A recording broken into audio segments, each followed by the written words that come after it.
یہ اللہ کے محبوب مصطفیٰ صلی اللہ تعالی علیہ وسلم کی توفیل میرے اللہ نے ہم پہ فضل و احسان کیا، تو میرے نبی کی زندگی میں عبادات میں نماز سب سے اعلیٰ نظر آتی ہے، سب سے نمایاں نظر آتی ہے، اور پھر بازار میں، گھر میں، دفتر میں، ماحول میں میرے نبی کے اخلاق، یہ زندگی کا دوسرا روشن پہلو ہے۔ میرے نبی کی ساری زندگی دو لفظوں میں آتی ہے، عبادت اخلاق، عبادت اخلاق، یا دو اور لفظ، حقوق اللہ حقوق العباد، حقوق اللہ حقوق العباد۔ حقوق اللہ میں نماز سب سے اعلیٰ، اور حقوق العباد میں لوگوں کی برداشت کرنا، لوگوں سے درگزر کرنا، معاف کرنا، جھوٹ سے بچنا، دھوکے سے بچنا۔ میرے نبی سے پوچھا گیا یا رسول اللہ مسلمان کنجوس ہو سکتا ہے؟ ہم نے کہا ہو سکتا ہے۔ یا رسول اللہ مسلمان کمزور ہو سکتا ہے، بزدل ہو سکتا ہے، ڈرپوک ہو سکتا ہے؟ ہم نے کہا ہو سکتا ہے۔ یا رسول اللہ مسلمان جھوٹ بول سکتا ہے؟ ہم نے کہا نہیں، جھوٹ نہیں بول سکتا، جھوٹ نہیں بول سکتا۔ ہاں، الا لعنت اللہ علی الکاذبین، جھوٹوں پہ اللہ کی لعنت۔ اس لعنت کے ساتھ 400 پاؤنڈ بچا لیے، 4000 بچا لیے، 4 ملین بچا لیے، 4 بلین بچا لیے، 4 ٹریلین بچا لیے، ساری دنیا کو بچا لیا، اور اوپر اللہ کی لعنت پڑی تو اللہ کی قسم گھاٹے کا سودا ہے۔ اور سچے ہو گئے، سچ بولا، یہ میں 100 پاؤنڈ کماتا ہوں، لے لو جو لینا ہے اس میں سے، یہ میں 1000 پاؤنڈ کماتا ہوں، لے لو جو لینا ہے، یہ میں 50,000 پاؤنڈ کماتا ہوں، لے لو جو لینا ہے، کہ مسلمان کی زبان سے جھوٹ نہیں نکلتا، سچ ہی بولتا ہے۔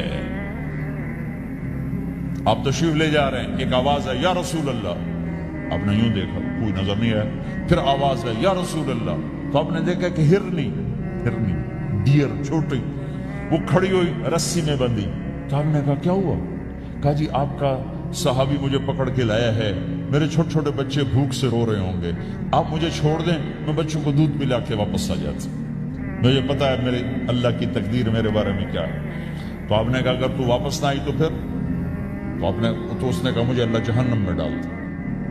آپ نے اس کی رسی کھول دی، خود وہیں بیٹھ گئے، اس نے دوڑ لگائی اور پہاڑوں میں گم ہو گئی۔ تھوڑی دیر کے بعد وہ دوڑتی ہوئی آئی اور آ کے سر یا رسول اللہ میں حاضر ہو گیا۔ تو آپ نے اس کو باندھ کے وہیں آپ بیٹھ گئے نہیں۔ دیر کے بعد وہ صحابی آئے جنہوں نے اس کو شکار کیا تھا، پکڑا تھا، تو کہنے لگے، ان کا یا رسول اللہ آپ یہاں کیسے؟ کہ میں ایک درخواست لے کر آیا ہوں۔ کہ کیا؟ کہ یہ ہرنی مجھے ہدیہ کر دو۔ کہ یا رسول اللہ سب کچھ آپ کا ہے، کہ بس یہ ہدیہ کر دو۔ یا رسول اللہ حاضر۔ تو آپ نے اس کو لے کر رسی اس کی گردن سے نکالی، کہ جا بچی اپنے بچوں کے پاس جا کے خوشی منا، سچ نجات دیتا ہے اور جھوٹ ہلاک کرتا ہے۔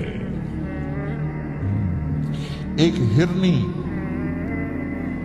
جان کی بازی کھیل گئی سچ بولنے کے لیے، تم چند پونڈوں پہ جھوٹ بولتے ہو، ایمان کو برباد کر کے رکھ دیتے ہو۔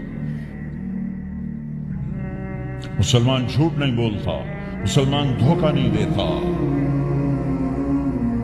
مسلمان کی زبان سے سخت بول نہیں نکلتا، کسی کو بے عزت نہیں کرتا، کسی کو کی بے اکرامی نہیں کرتا، کسی کا دل نہیں توڑتا، کسی کو ذلیل نہیں کرتا، خود سہتا ہے، اوروں کو خوشیاں دیتا ہے، خود دکھ سہتا ہے، اوروں کو راحت دیتا ہے، خود تکلیف سہتا ہے۔ یہ میرے نبی کے اخلاق ہیں، یہ میرے نبی کی زندگی ہے، اور یہ اسلام کا سب سے بڑا چیپٹر ہے، وہ سب سے مشکل چیپٹر ہے۔ جب میرے نبی نے لمبی نمازیں پڑھی تو اللہ نے روک دیا کہ میرے حبیب ما انزلنا علیک القرآن لتشقی، اتنی لمبی نماز نہ پڑھ کے تو تھک جائے۔ میرے نبی نے تبلیغ میں زور دکھایا تو اللہ نے روک دیا، فلتذهب نفسک علیہم حسرات، میرے نبی اتنا غم نہ کر کے آپ خود ہی آہیں بھرتے بھرتے آپ مر جائیں۔ میرے نبی نے مال سارا خرچ کیا، اللہ نے اس سے بھی روک دیا، وَلَا تَبْسُطْهَا كُلَّ الْبَسْطِ فَتَقْعُدَ مَلُومًا مَحْسُورًا، اتنا خرچ نہ کریں کہ آپ خود پھر دکھی ہو کے بیٹھ جائیں۔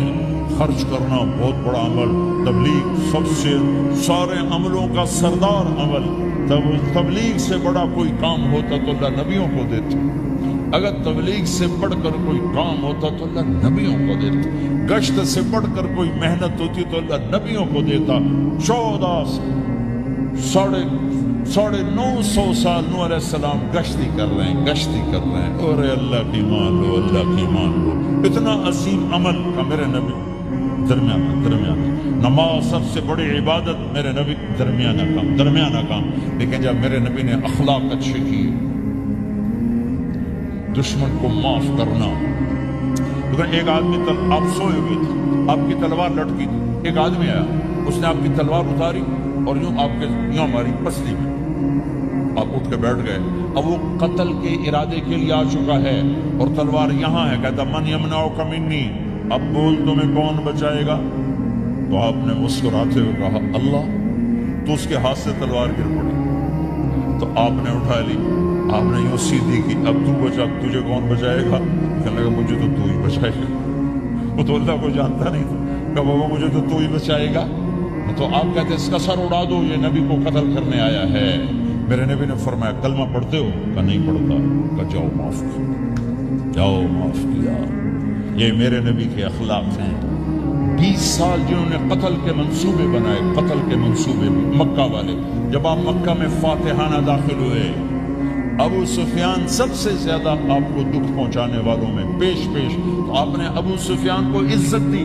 جو ابو سفیان کے گھر میں داخل ہوگا اس کو کچھ نہیں کہا جائے گا.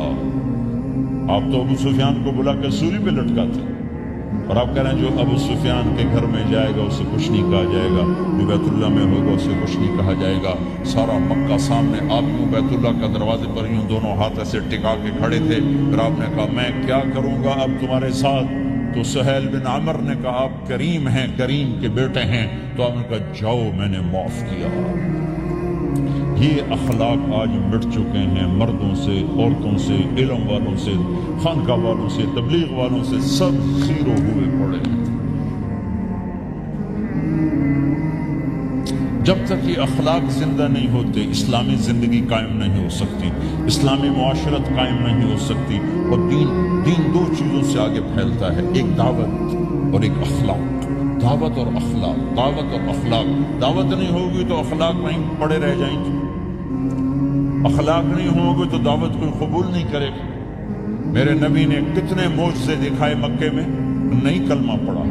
بدر میں ان کے 70 مارے گئے, فرشتوں کو دیکھا, جبریل کے گھوڑے کی آواز سنی, کلمہ نہیں پڑھا. خندق میں شکست ہوئی, کلمہ نہیں پڑھا. پانی نکلتے دیکھا, انگلیوں سے کلمہ نہیں پڑھا. ایک بکرے کا ایک بازو پکایا, ایک بازو بکرے کا, ایک اگلا جو بازو ہوتا, اور 40 آدمیوں نے کھانا کھایا اور ایک بوٹی کم نہیں ہوئی, ایک بوٹی کم نہیں, کلمہ نہیں پڑھا. لیکن جب میرے نبی نے کہا جاؤ معاف کیا تو سارے ہی کلمہ پڑھ گئے کہ واقعی یہ اخلاق نبی کے ہو سکتے. حنین کی جنگ میں جب بھاگے لوگ, شکست ہوئی, تو ایک صحابی کا بھاگتے پاؤں ہمارے نبی کا پاؤں پر آیا, اور جوتا سخت تھا. تو آپ نے کہا اوجعتنی, اور آپ کے ہاتھ میں چھڑی تھی, ہم نے اس کو یوں ماری, اوجعتنی. ارے تو نے مجھے کتنا زیادہ درد پہنچایا, دکھ پہنچایا. وہ بیچارے پگھل کے رہ گئے اور پریشان ہو گئے, اور فرماتے ہیں سارا دن میں پریشان, ساری رات پریشان کہ اللہ کے نبی کو میں نے تکلیف پہنچائی, اب میرا کیا بنے گا.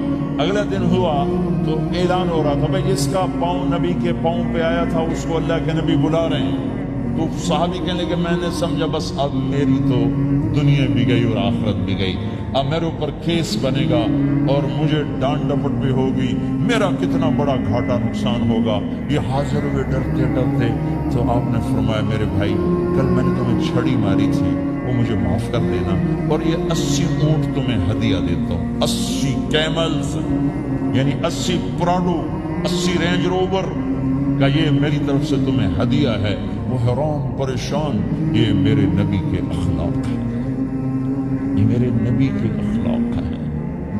کانٹے بچھانے والی نے 4 دن آنا چھوڑ دیا, بیمار ہو گئی تھی. تو آپ نے اب کیا بات ہے, ہمارے راستے میں اب کانٹے کوئی نہیں ہے. کہا جی وہ بیمار پڑی ہے جو کانٹے بچھاتی تھی. تو آپ اس کے گھر چلے گئے, ماں جی خیریت تو ہے, آپ ٹھیک تو ہیں؟ کہا بیٹا مجھے کلمہ پڑھا دے, بس تیرے اخلاق نے مجھے فتح کر لیا ہے. میرے بھائیوں یہ چیپٹر بھول چکے ہیں, بھول چکے ہیں, بھول چکے ہیں. جب تک یہ چیپٹر زندہ نہیں ہوگا زندگی اسلامی نہیں بنے گی, معاشرہ اسلامی نہیں بنے گا, اور آگے قوموں کے لیے اسلام کا دروازہ نہیں کھلے گا. ہمیں معاف کرنا آتا ہو, ہمیں گالی دینے والے کو دعا دینا آتا ہو, غیبت کرنے والے کی تعریف آتی ہو, اور غیبت کرنے سے, غیبت سننے سے اپنے آپ کو ایسے بچاؤ جیسے زہر سے بچا دو, اسے آگ سے بچاتے ہو. ایک دوسرے کو نفرت کا بول نہ بولو, ورنہ ساری زندگی تباہ و برباد ہو جائے گی۔ میرے رب کی قسم، میرے نبی نے کہا ایک زبان کا بول انسان بولتا ہے وہ جہنم کی گہرائیوں میں گر جاتا ہے، اور ایک زبان کا بول انسان بولتا ہے وہ جنت کے درجات پر چڑھ جاتا ہے۔ یہ زبان بہت طاقتور چیز ہے، میں ہر بیان میں اس کو دہرا رہا ہوں کہ جتنا یہ عمل ختم ہو چکا ہے اتنا کوئی عمل بھی نہیں ختم ہوا ہے۔ اور ایک صحابی ہیں ابو دجانہ۔ کون ابو دجانہ؟ السابقون الاولون من المہاجرین والانصار، اس میں پہلی صف کے صحابہ۔ کون ابو دجانہ؟ جب آپ حج پر گئے تو اپنی جگہ مدینے کا امیر ابو دجانہ کو بنایا۔ ابو دجانہ حج میں شریک نہیں ہوئے کہ آپ نے اپنی جگہ ان کو اپنا نائب بنا کے وہاں کھڑا فرمایا ابو دجانہ میری جگہ پر مدینے کا امیر ہے، یہ وہ ابو دجانہ ہے۔ کون ابو دجانہ؟ جو جنگ بدر سے لے کر آخری حج تک ہر سفر میں شریک ہیں، ہر سفر میں شریک ہیں۔ ان کی ایک بات میں بتانا چاہتا ہوں، پہلے تھوڑی سی ان کی ہسٹری بتانا چاہتا ہوں۔ کون ابو دجانہ؟ احد کی جنگ میں آپ نے تلوار اٹھائی، کہ اس تلوار کو کون لے گا؟ کئی صحابہ کھڑے ہو گئے۔ آپ نے کہا اس تلوار کا حق کون ادا کرے گا؟ سارے بیٹھ گئے، 3 آدمی کھڑے رہے، ایک زبیر بن عوام، ایک عمر بن خطاب، ایک ابو دجانہ۔ ان کا نام ہے سماک بن خرشنہ، سماک بن خرشنہ ان کا نام، ابو دجانہ سے مشہور ہے۔ تو آپ نے تلوار نہ عمر کو دی، نہ زبیر کو دی، ابو دجانہ کو دی تھی۔ تو عمر رضی اللہ عنہ نے تو محسوس نہیں کیا، حضرت زبیر نے محسوس کیا کہ اس کو کیوں دی، مجھے کیوں نہیں؟ میں مہاجرین میں سے ہوں، میں پھوپھی کا بیٹا ہوں، میں اس سے دلیری میں کم نہیں ہوں۔ کہ حضرت زبیر کی دلیری کی جو دھک تھی، جدھر سلوار چلتی تھی کاٹتی چلی جاتی تھی، کہنے کہ میں دیکھوں گا یہ کیا کرتا ہے۔ تو ابو دجانہ کے پیچھے پیچھے زبیر ہو رہی ہے، تو ابو دجانہ نے جو حملہ کیا تو 3000 کا لشکر تھا، اس کو چیر کے پار نکلتے، پورے لشکر کو کاٹ کے پار نکلتے، اور آگے عورتیں کھڑی تھیں جو مکے کے لشکر کو تیار کر رہی تھی۔ نحن بنات طارق نمشی علی النمارق مشی القتل بوارقی المسک فی المخالقی المسک فی المفارقی والدر فی المخالقی ان تقبلوا نعانقی وتدبروا نفارقی فراق غیر وامقی، یہ گانا گا رہی تھی اور ان کو تیار کر رہی تھی۔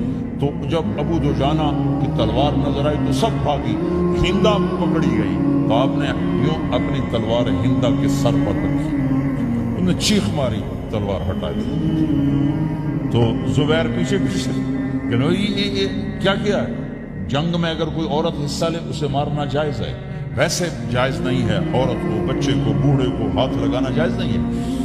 تو انہوں نے کہا تلوار کیوں نہیں چلائی؟ کہا میرے محبوب کی تلوار ہے، عورت کے خون سے رنگین کر کے اس کی شان نہیں گھٹانا چاہتا، یہ میرے نبی کی تلوار۔ پھر واپس ہوئے، پھر اٹیک کیا اور پھر مجمع کو چیر دیا۔ سامنے ایک آدمی آ رہا تھا ہاتھی کی طرح، اتنا لمبا موٹا تازہ۔ تو زبیر کہنے لگے میرے جی میں آیا کبھی اس کی ٹکر ہونا، پھر میں دیکھوں ابو دجانہ کیا چیز ہے۔ تو اللہ کا کرنا ایسا ہوا، ابو دجانہ دونوں آمنے سامنے ہو گئے۔ وہ ایسے شاہ سوار تھے کہ دونوں طرف کے لشکر ذرا تھم گئے اور وہ دونوں بھڑ گئے۔ ابو دجانہ کے اپنے جوہر، اس پہلوان کے اپنے جوہر، غبار اٹھا، مٹی اٹھی، اور اس کی اپنی طاقت، ان کی اپنی طاقت، انہوں نے ابو دجانہ کو اس نے زخمی کر دیا۔ ابو دجانہ نے جو جوش میں آ کے ماری تلوار، اس کو لگی یہاں، تو اتنی طاقت سے لگی کہ اس کے نیچے اتر کر 2 ٹکڑوں میں تقسیم کر دی، یوں ماری، ایک حصہ ادھر ایک حصہ۔ پھر یوں دیکھا اور اپنے چہرے سے لوہے کی ٹوپی اتاری، اما ترى انا ابو دجانہ، کیا دیکھ رہے ہو؟ میں ہوں ابو دجانہ، تلوار صحیح لی ہے میں نے، غلط نہیں لی، یہ ابو دجانہ ہے۔ اور جب شکست ہو گئی احد کی جنگ میں، اور پھر 10-12 آدمیوں نے آپ کو گھیرے میں لیا ہوا تھا. ان میں ایک ابو بکر تھے، عمر تھے، علی تھے، طلحہ تھے، زبیر تھے، سعد بن ابی وقاص تھے، اور سہل بن حنیف تھے، عبادہ قتادہ بن نعمان تھے، اور ابو دجانہ تھے رضی اللہ تعالی عنہم. ان میں سے ایک ابو دجانہ بھی تھے. اور یمامہ کی جنگ میں ابو دجانہ شہید ہوئے. یمامہ کی جنگ میں شہید ہوئے. یہ ابو دجانہ کی تھوڑی سی سیرت آپ کے سامنے آئی ہے. اس کے بعد اب آپ ان کے قول کو سنو تاکہ اس کا وزن آپ کے سامنے آئے. یہ بدر کے شریک ہیں. اللہ کے نبی نے کہا بدر کا صحابی جو مرضی کرے بخشا گیا. یہ صلح حدیبیہ کے شریک ہیں. اللہ نے قرآن میں کہا لقد رضی اللہ، میں ان سے راضی ہو گیا. یہ صحابی ہیں. اللہ نے کہا کلا وعد اللہ الحسنى، اے میرا نبی تیرے ہر صحابی کے لیے جنت کا وعدہ ہے. اور اب یہ کیا کہتے ہیں؟ یہ کیا کہتے ہیں لوگوں؟ ان ارجع عملی انت. لوگوں میرے پاس، ابو دجانہ میرے پاس بخشش کا سب سے بڑا عمل جانتے ہو کیا ہے؟ بدر نہیں، احد نہیں، حدیبیہ نہیں، خندق نہیں، خیبر نہیں، فتح مکہ نہیں، آخری حج نہیں. کیا ہے؟ کیا ہے لوگوں؟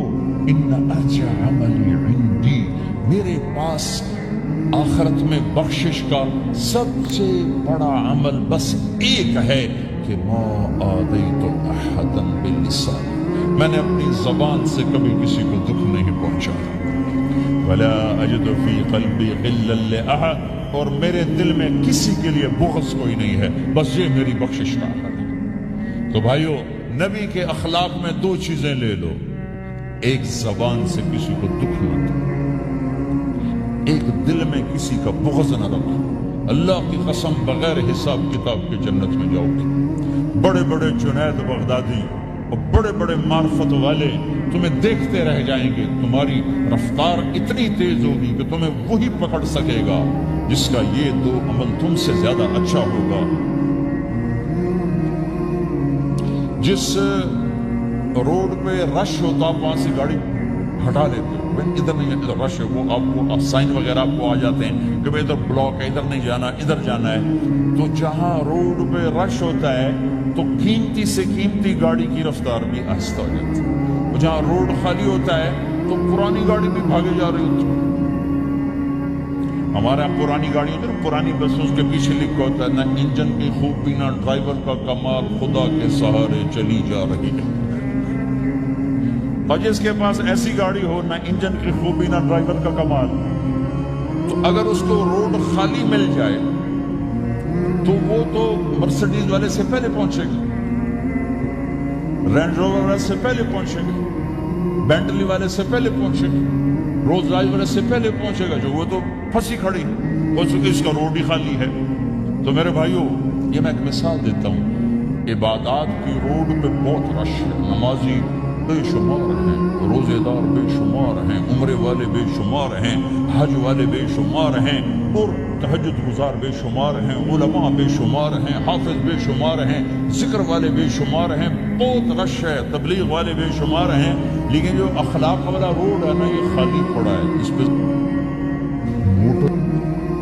زوکی پہ چڑھ کے آ جاؤ تو سب سے آگے نکل جاؤ، سائیکل پہ چڑھ کے آ جاؤ تو سب سے آگے نکل جاؤ، کہ روڈ ہی خالی ہے.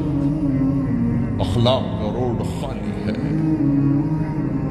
السلام علیکم، ویلکم بیک ٹو مسلم سیرہ. ایسے ہی بیانات سننے کے لیے ہمارے چینل کو سبسکرائب کریں اور بیل آئیکن کو ضرور دبائیں. شکریہ. اور حدیث پاک میں آتا ہے کہ ملک الموت اترتا ہے، اس کے ساتھ 4 فرشتے ہوتے ہیں. وہ 4 فرشتے آتے ہیں، اس کی پٹائی شروع کر دیتے ہیں. ابھی پرسوں یہ حدیث میں نے پڑھی ابن ماجہ میں کہ ملک الموت کہتا ہے ایتھا النفس الخبیثہ کانت فی الجسد الخبیث، اے خبیث روح جو خبیث جسم میں تھی، اخرج باہر آؤ. اب وہ واپس تو ہو نہیں سکتا، اپنے آپ کو روک تو سکتا نہیں. تو وہ حیران، پریشان، خوف زدہ. تو اس کے جواب میں اس کو ملک الموت کہتا ابشری ابشری بحمیم وغساق وآخر من شکلہ ازواج، تیار ہو جاؤ خوفناک عذاب کے لیے اور کھولتے پانیوں کے لیے، کانٹے دار جھاڑیوں کے لیے اور بے شمار عذاب کی شکلوں کے لیے. تو اس کی روح کو جب کھینچتے ہیں تو رگ رگ سے وہ کٹ کٹ کے نکلتی ہے، تو سارا وجود زیر و زبر ہوتا ہے، سکرات کا درد ساری دنیا کے دردوں پر حاوی ہے۔ جب اس کی روح نکلتی ہے اور اس کو لے کر آسمان پر چلتے ہیں تو دروازے پر پہنچتے ہیں تو اندر سے فرشتے پوچھتے ہیں کون ہے؟ کہتے ہیں فلاں فلاں کا بیٹا ہے۔ کا نفس خبیثہ فی الجسد الخبیث، یہ تو وہی بدماش ہے جو بدماش جسم میں تھا، یہ وہ بدبخت روح ہے جو بدبخت جسم میں تھی، اس کے لیے آسمان کے دروازے نہیں کھول سکتے، اسے واپس کر دیا جائے۔ تو آسمان کے دروازہ لا تفتح لهم ابواب السماء ولا يدخلون الجنة حتى يلج الجمل في سم الخياط، کہ ان کے لیے آسمان کے دروازے نہیں کھلیں گے اور ان کے لیے جنت کے دروازے نہیں کھلیں گے، پھر یہ وہاں سے نیچے گرائے جاتے ہیں جو اللہ کا قید خانہ ہے سجین۔ وما ادراک ما سجین کتاب مرقوم، وہ تمہیں خبر نہیں کہ وہ کیا خوفناک قید خانہ ہے جو اللہ تعالیٰ نے بنایا ہے، اسے وہاں دھکیل دیا جاتا ہے۔ پھر قیامت تک اس کے لیے انتظار کی گھڑیاں ہیں اور عذاب کی شدت ہے۔ اور جب کوئی نیک آدمی اللہ تعالیٰ کے دربار میں جانے کا اس کا وقت آتا ہے تو اللہ تبارک و تعالیٰ فرماتے ہیں ان الذین قالوا ربنا اللہ ثم استقاموا تتنزل علیہم الملائکۃ الا تخافوا ولا تحزنوا وابشروا بالجنة التي كنتم توعدون نحن اولیاؤکم فی الحیاة الدنیا وفی الآخرہ ولکم فیہا ما تشتہی انفسکم ولکم فیہا ما تدعون نزل من غفور الرحیم۔ جب کوئی نیک مرد عورت کے جانے کا وقت آتا ہے تو اس کے لیے بھی فرشتے آتے ہیں اور آ کر اس کو خوشخبری دیتے ہیں اور آ کر اس کو تسلی دیتے ہیں کہ آپ غم نہ کریں، پیچھے والے بھی آپ کو مل جائیں گے، آپ خوف نہ کریں، آگے ساری منزلیں آپ کے لیے آسان ہیں، آپ کے لیے جنت بھی تیار ہے، رب بھی مہربان ہے۔ اور حدیث پاک میں آتا ہے کہ ملک الموت اور 4 فرشتے آتے ہیں، وہ 4 فرشتے اس کو سہلاتے ہیں، دباتے ہیں کہ موت کا درد اسے محسوس نہ ہو۔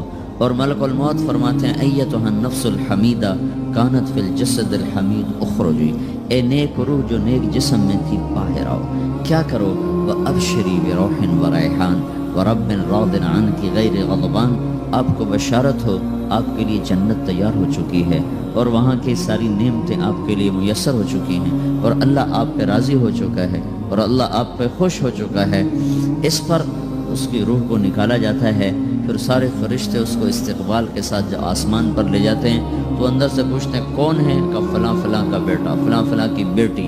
کہتے ہیں نفس حمیدہ فی جسد حمید، یہ تو نیک روح تھی جو نیک جسم میں تھی، مرحبا بہ، اس کو ہم سب استقبال کس کا کرتے ہیں اور ایک دم آسمان کے دروازے کھلتے ہیں، پھر وہ پہلا دوسرا تیسرا چوتھا سارے آسمان پار کرتا ہوا اللہ پاک کے عرش کے نیچے جھک کے جا کر، مرد ہے یا عورت، وہاں جا کر سجدے میں سر رکھتا ہے اور اللہ تعالیٰ فرماتے ہیں ہاں اس نے ہمیں خوش کیا، ہم اسے خوش کریں گے، اور اس کو عافیت کے ساتھ وہاں آسمان میں، پہلے آسمان سے لے کر اللہ کے عرش تک یہ سب ویٹنگ روم بنے ہوئے جہاں اللہ اپنے اپنے درجات کے مطابق جنت والوں کو ٹھہراتا ہے، اور وہ انتظار گاہ ہے اور وقت ختم ہو جاتا ہے، لہٰذا انتظار کی جو تکلیف ہے وہ بھی ختم ہو جاتی ہے۔ وقت ختم تو انتظار کا احساس ختم اور ٹائم کے گزرنے کا احساس ختم۔ تو جیسے اصحاب کہف کو اللہ نے غار میں داخل کر کے تو غار کے اندر سے وقت کو نکال کے باہر پھینک دیا، باہر 300 سال گزرے، اندر آدھا ہی دن گزرا تھا۔ وہ جب اٹھے ہیں تو وہ 25 برس کا نوجوان 325 سال کا ہو کے نہیں اٹھا، وہ 25 سال کی عمر میں اٹھا ہے، نہ ناخن بڑا ہے، نہ مونچھیں بڑی ہیں، نہ ان کی داڑیاں لمبی ہوئی ہیں، کیونکہ تو زندہ تھے، مر نہیں گئے تھے، تو زندہ کے تو بال بھی بڑھتے ہیں، ناخن بھی بڑھتے ہیں، لیکن وہ اس طرح اٹھے کہ 300 برس گزر گئے اور 25 برس کا نوجوان 25 سال کی عمر میں اٹھا ہے، 20 برس کا 20 برس کی عمر میں اٹھا ہے، اور وہ کہنے لگے کم لبثنا، بھائی کتنا ٹھہرے ہیں؟ کہ یومن او بعد یومن، لگتا ہے کوئی دن آدھا دن ٹھہرے ہیں۔ وہ صحیح کہہ رہے تھے، باہر اللہ تعالیٰ نے وقت کی گھڑی کو چلائے رکھا اور اندر غار میں اس کو سوئچ آف کر دیا، نکال دیا، یہاں وقت کو داخل نہیں ہونے دیا، تو وقت کے گزرنے سے جو بھی اثرات مرتب ہوتے ہیں وہ ان پر مرتب نہیں ہوئے، تو وہ 20 آدھے ہی دن کے بعد اٹھے ہیں، باہر 300 سال، اندر آدھا دن۔ یہی کچھ اللہ تبارک و تعالیٰ برزخ میں کر دیتا ہے، وقت کو ختم کر دیتا ہے، گزرنے کا احساس نہیں ہوتا ہے۔ تو اس طرح میرے عزیزو، یہ 2 موتیں ہر انسان دیکھتا ہے، یا وہ جنت کے فرشتوں کا استقبال دیکھتا ہے یا جہنم کے فرشتوں کی مار اور پٹائی کو سہتا ہے۔ رابعہ بصری رحمۃ اللہ علیہ کا انتقال ہونے لگا تو انہوں نے رات کو فوت ہوئی تو انہوں نے اپنی خادمہ کو بلا کے فرمایا کہ کسی کو بتانا نہیں، جب میں مر جاؤں تو پڑوس میں 2-4 کو بلا کر نا میرا جنازہ پڑھوا دینا، اور جس کرتے میں تہجد پڑھتی تھی وہی میرا کفن بنا دینا، اور صبح بے شک لوگوں کو بتا دینا، میرے مرنے کے بعد میری میت کو رکھنا نہیں، فوراً دبا دینا۔ جب ان کا انتقال ہوا تو انہوں نے پڑوس کے 2-4-10-20 آدمی بلائے اور ان کو تدفین تجہیز سب کچھ ہو گئی۔ صبح شور مچا کہ وہ رابعہ بصری کا انتقال ہو گیا۔ تو اگلے دن وہ خواب میں اس خادمہ کو ملی اور کہا بیٹی تیری بڑی مہربانی، تو نے میری وصیت کے مطابق عمل کیا۔ اس نے دیکھا کہ انہوں نے ایک خوبصورت سبز لباس پہنا ہوا ہے، تو وہ فرمانے لگی، انہوں نے سوال کیا کہ آپ کے ساتھ قبر میں کیا ہوا؟ تو وہ کہنے لگی کہ میرے پاس منکر نکیر آئے تھے اور مجھ سے کہنے لگے من رب کی، تیرا رب کون ہے؟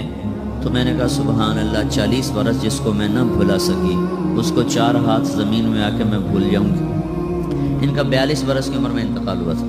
تو وہ کہنے لگے سبحان اللہ، جس کو میں 40 برس نہ بھلا سکی میں اسے 4 ہاتھ زمین کے اندر آ کے بھول جاؤں گی۔ تو منکر نکیر کہنے لگے اس کا کیا حساب لینا؟ پھر انہوں نے پوچھا کہ وہ آپ کا وہ کرتا کہاں گیا تہجد والا جس میں آپ کو کفن دیا تھا؟ کہا وہ اللہ نے مجھ سے لے لیا ہے اور میرے اعمال کے خزانے میں رکھ دیا ہے، قیامت کے دن میرا وہ کرتا بھی میرے ترازو میں تولا جائے گا اور مجھے یہ لباس پہنایا ہے جو جنت کا لباس ہے۔ یہ بھی ایک موت ہے، اس طرح بھی لوگ مرتے ہیں۔ اور دوسری بھی ایک موت ہے، ہمارے علاقے کی بتا رہا ہوں، اپنے علاقے، ایک زمیندار مر گیا، اس کی قبر کھودی ساری بچھوؤں سے بھری، ایسے جیسے چیونٹیاں پھر رہی، تو انہیں وہ بند کر کے دوسری کھودی ساری بچھوؤں سے بھری، پھر وہ بند کر کے تیسری کھودی ساری بچھوؤں سے بھری۔ قبرستان میں اتنے بچھو کہاں سے آ گئے؟ یہ زمین کے بچھو نہیں ہیں، یہ آخرت کی بلائیں ہیں جس کے ساتھ اب اسے قیامت تک رہنا ہے اور گزارا کرنا ہے۔ تو یہ 2 طرح کی موتیں روزانہ لوگ مرتے ہیں، روزانہ لوگ مرتے ہیں۔ جب نماز کا وقت ہوتا ہے ملک الموت ساری دنیا کا چکر لگاتا ہے اور دیکھتا ہے کون پڑھ رہا ہے کون نہیں پڑھ رہا، کون پڑھ رہا ہے کون نہیں پڑھ رہا۔ جو نماز کی پابندی کرتا ہے اس کی موت آسانی سے ہوتی ہے، جو نماز میں غفلت کرتا ہے اس کے ساتھ موت کے وقت شدت اور سختی اختیار کی جاتی ہے۔ تو بھائیو، یہ ایک جسم ہے، ایک روح ہے۔ روح باقی رہنے والی چیز ہے، جسم مٹ جاتا ہے، پھر اللہ سے قیامت کے دن نیا جسم عطا فرمائے گا، ایک نیا جسم دیا جائے گا۔ روح وہی ہے جو اللہ کے خزانوں میں جمع ہو جاتی ہے۔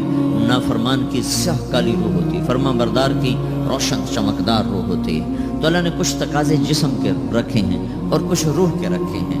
جسم کے تقاضے پورے نہ کرو تو یہ پریشان ہو جاتا ہے، روح کے تقاضے پورے نہ کرو تو یہ پریشان ہو جاتی ہے۔ روح کی پریشانی جسم سے زیادہ ہے، چونکہ روح کی طاقت جسم سے زیادہ ہے۔ جسم مٹی سے بنا ہے، اس کی غذا بھی مٹی سے نکلتی ہے۔ روح آسمان سے ہے، اس کی غذا بھی آسمان سے ہے۔ روح کا تعلق جب تک اللہ سے نہیں جڑتا اس سے بھوک اور پیاس لگتی رہتی ہے۔ جسم کو جب تک روٹی اور پانی نہ ملے یہ تڑپتا اور پریشان رہتا ہے۔ جیسے اللہ تعالیٰ نے ہمارے جسم میں روٹی اور پانی کی طلب کو بے ساختہ رکھ دیا ہے۔ میں بیان کے دوران بھی پانی پی رہا ہوں، آپ دیکھ رہے ہیں کہ میرا حلق سوکھ جاتا ہے، مجھے طلب محسوس ہوتی ہے پانی، حلق سوکھتا ہے پانی کی طرف بھاگتے ہیں، بھوک لگتی ہم روٹی کی طرف بھاگتے ہیں۔ یہ ایک ایسا اندر میں آٹومیٹک سسٹم ہے کہ ہم اس کو آف نہیں کر سکتے۔ یہ سوتے سوتے بھی بھوک کی وجہ سے آنکھ کھل جاتی ہے، سوتے سوتے پیاس کی وجہ سے آنکھ کھل جاتی ہے۔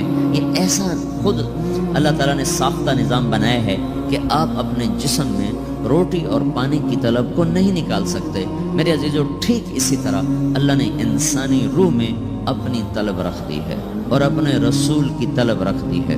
یہ 2 طلب ایسی ہیں کہ یہ آپ کے جسم روح سے نکل نہیں سکتی۔ جیسے بھوکا روٹی نہ کھا لے، پیاسا پانی نہ پی لے، اسے چین نہیں آ سکتا۔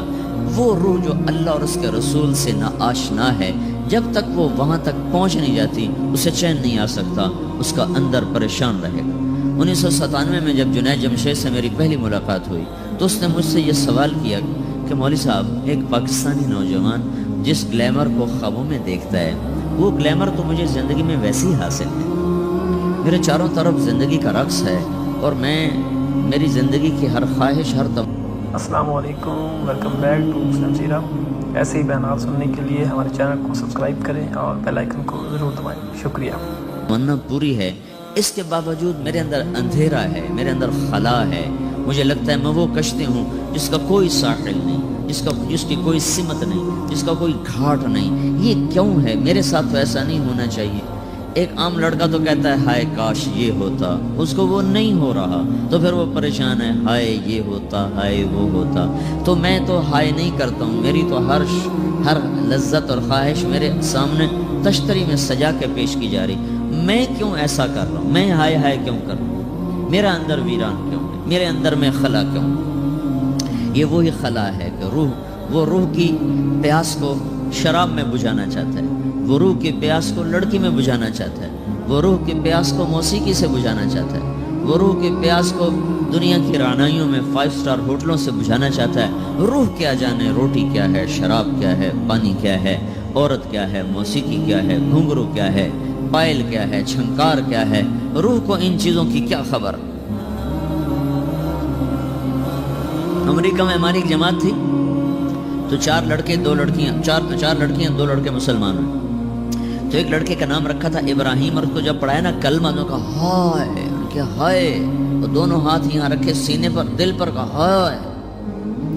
تو ہمارے ساتھی ہیں ڈاکٹر اختر، وہ کہنے لگا کیا ہوا کیا ہوا؟ کہنے لگا جب سے ہوش سنبھالا یہ جگہ خالی تھی، یہ تیرے کلمہ پڑھانے پر بھر گئی ہے کہ میری خوشی سے ہائے نکل گئی۔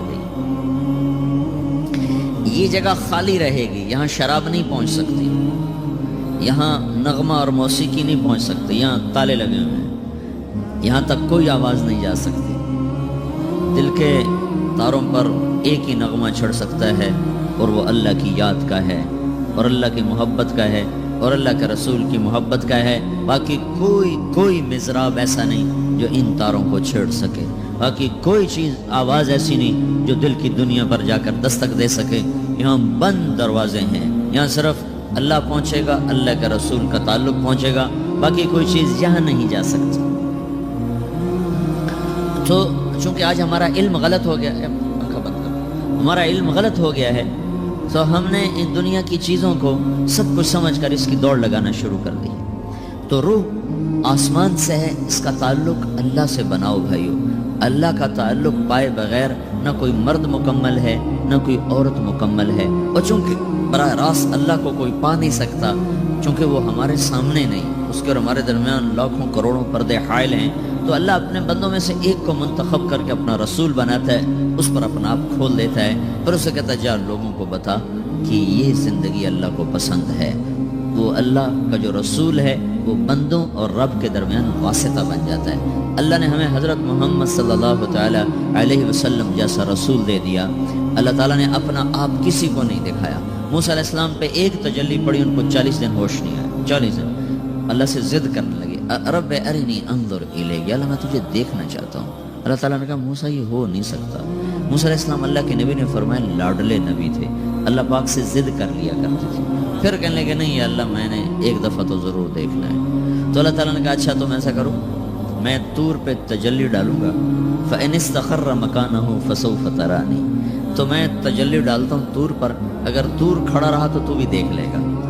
تو اب اللہ خود سامنے نہیں آیا، صرف ایک تجلی اللہ کے عرشوں کے اوپر سے آنا شروع ہوئی ہے، بیچ میں آپ فاصلہ گنیں، اور پھر وہ آ کر فَلَمَّا تَجَلَّى رَبُّهُ لِلْجَبَلِ، پھر وہ جبل پر، پہاڑ پر آئی، جَعَلَهُ دَكَّا، وہ پہاڑ ریزہ ریزہ ہو کر ہواؤں میں بکھر گیا، وَخَرَّ مُوسَى صَعِقًا، اور موسیٰ علیہ السلام بے ہوش ہو کے گرے۔ اور جب ہوش آیا فَلَمَّا أَفَاقَ، ہوش آتے کہنے لگے سبحانک، یا اللہ تو پاک بے عیب، میں تیرے بارگاہ میں توبہ کرتا ہوں، میں واقعی نہیں دیکھ سکتا ہوں۔ ہاں کلام کا شرف ملا ہے، زیارت نہیں ہوئی۔ اللہ تعالیٰ نے حضرت محمد صلی اللہ تعالی وسلم کو مدینہ مکہ سے اٹھایا اور بیت المقدس تک پہنچایا سواری پر، کہ دنیا اسباب کی ہے، یہاں سبب اختیار کیا، سواری کے پر بٹھا کر وہاں پہنچایا، اور اس کے بعد جب اوپر بلایا ہے تو پھر براق کی ضرورت نہیں پڑی، اوپر قدرت کا جہان ہے، اوپر اپنی قدرت سے بلایا ہے۔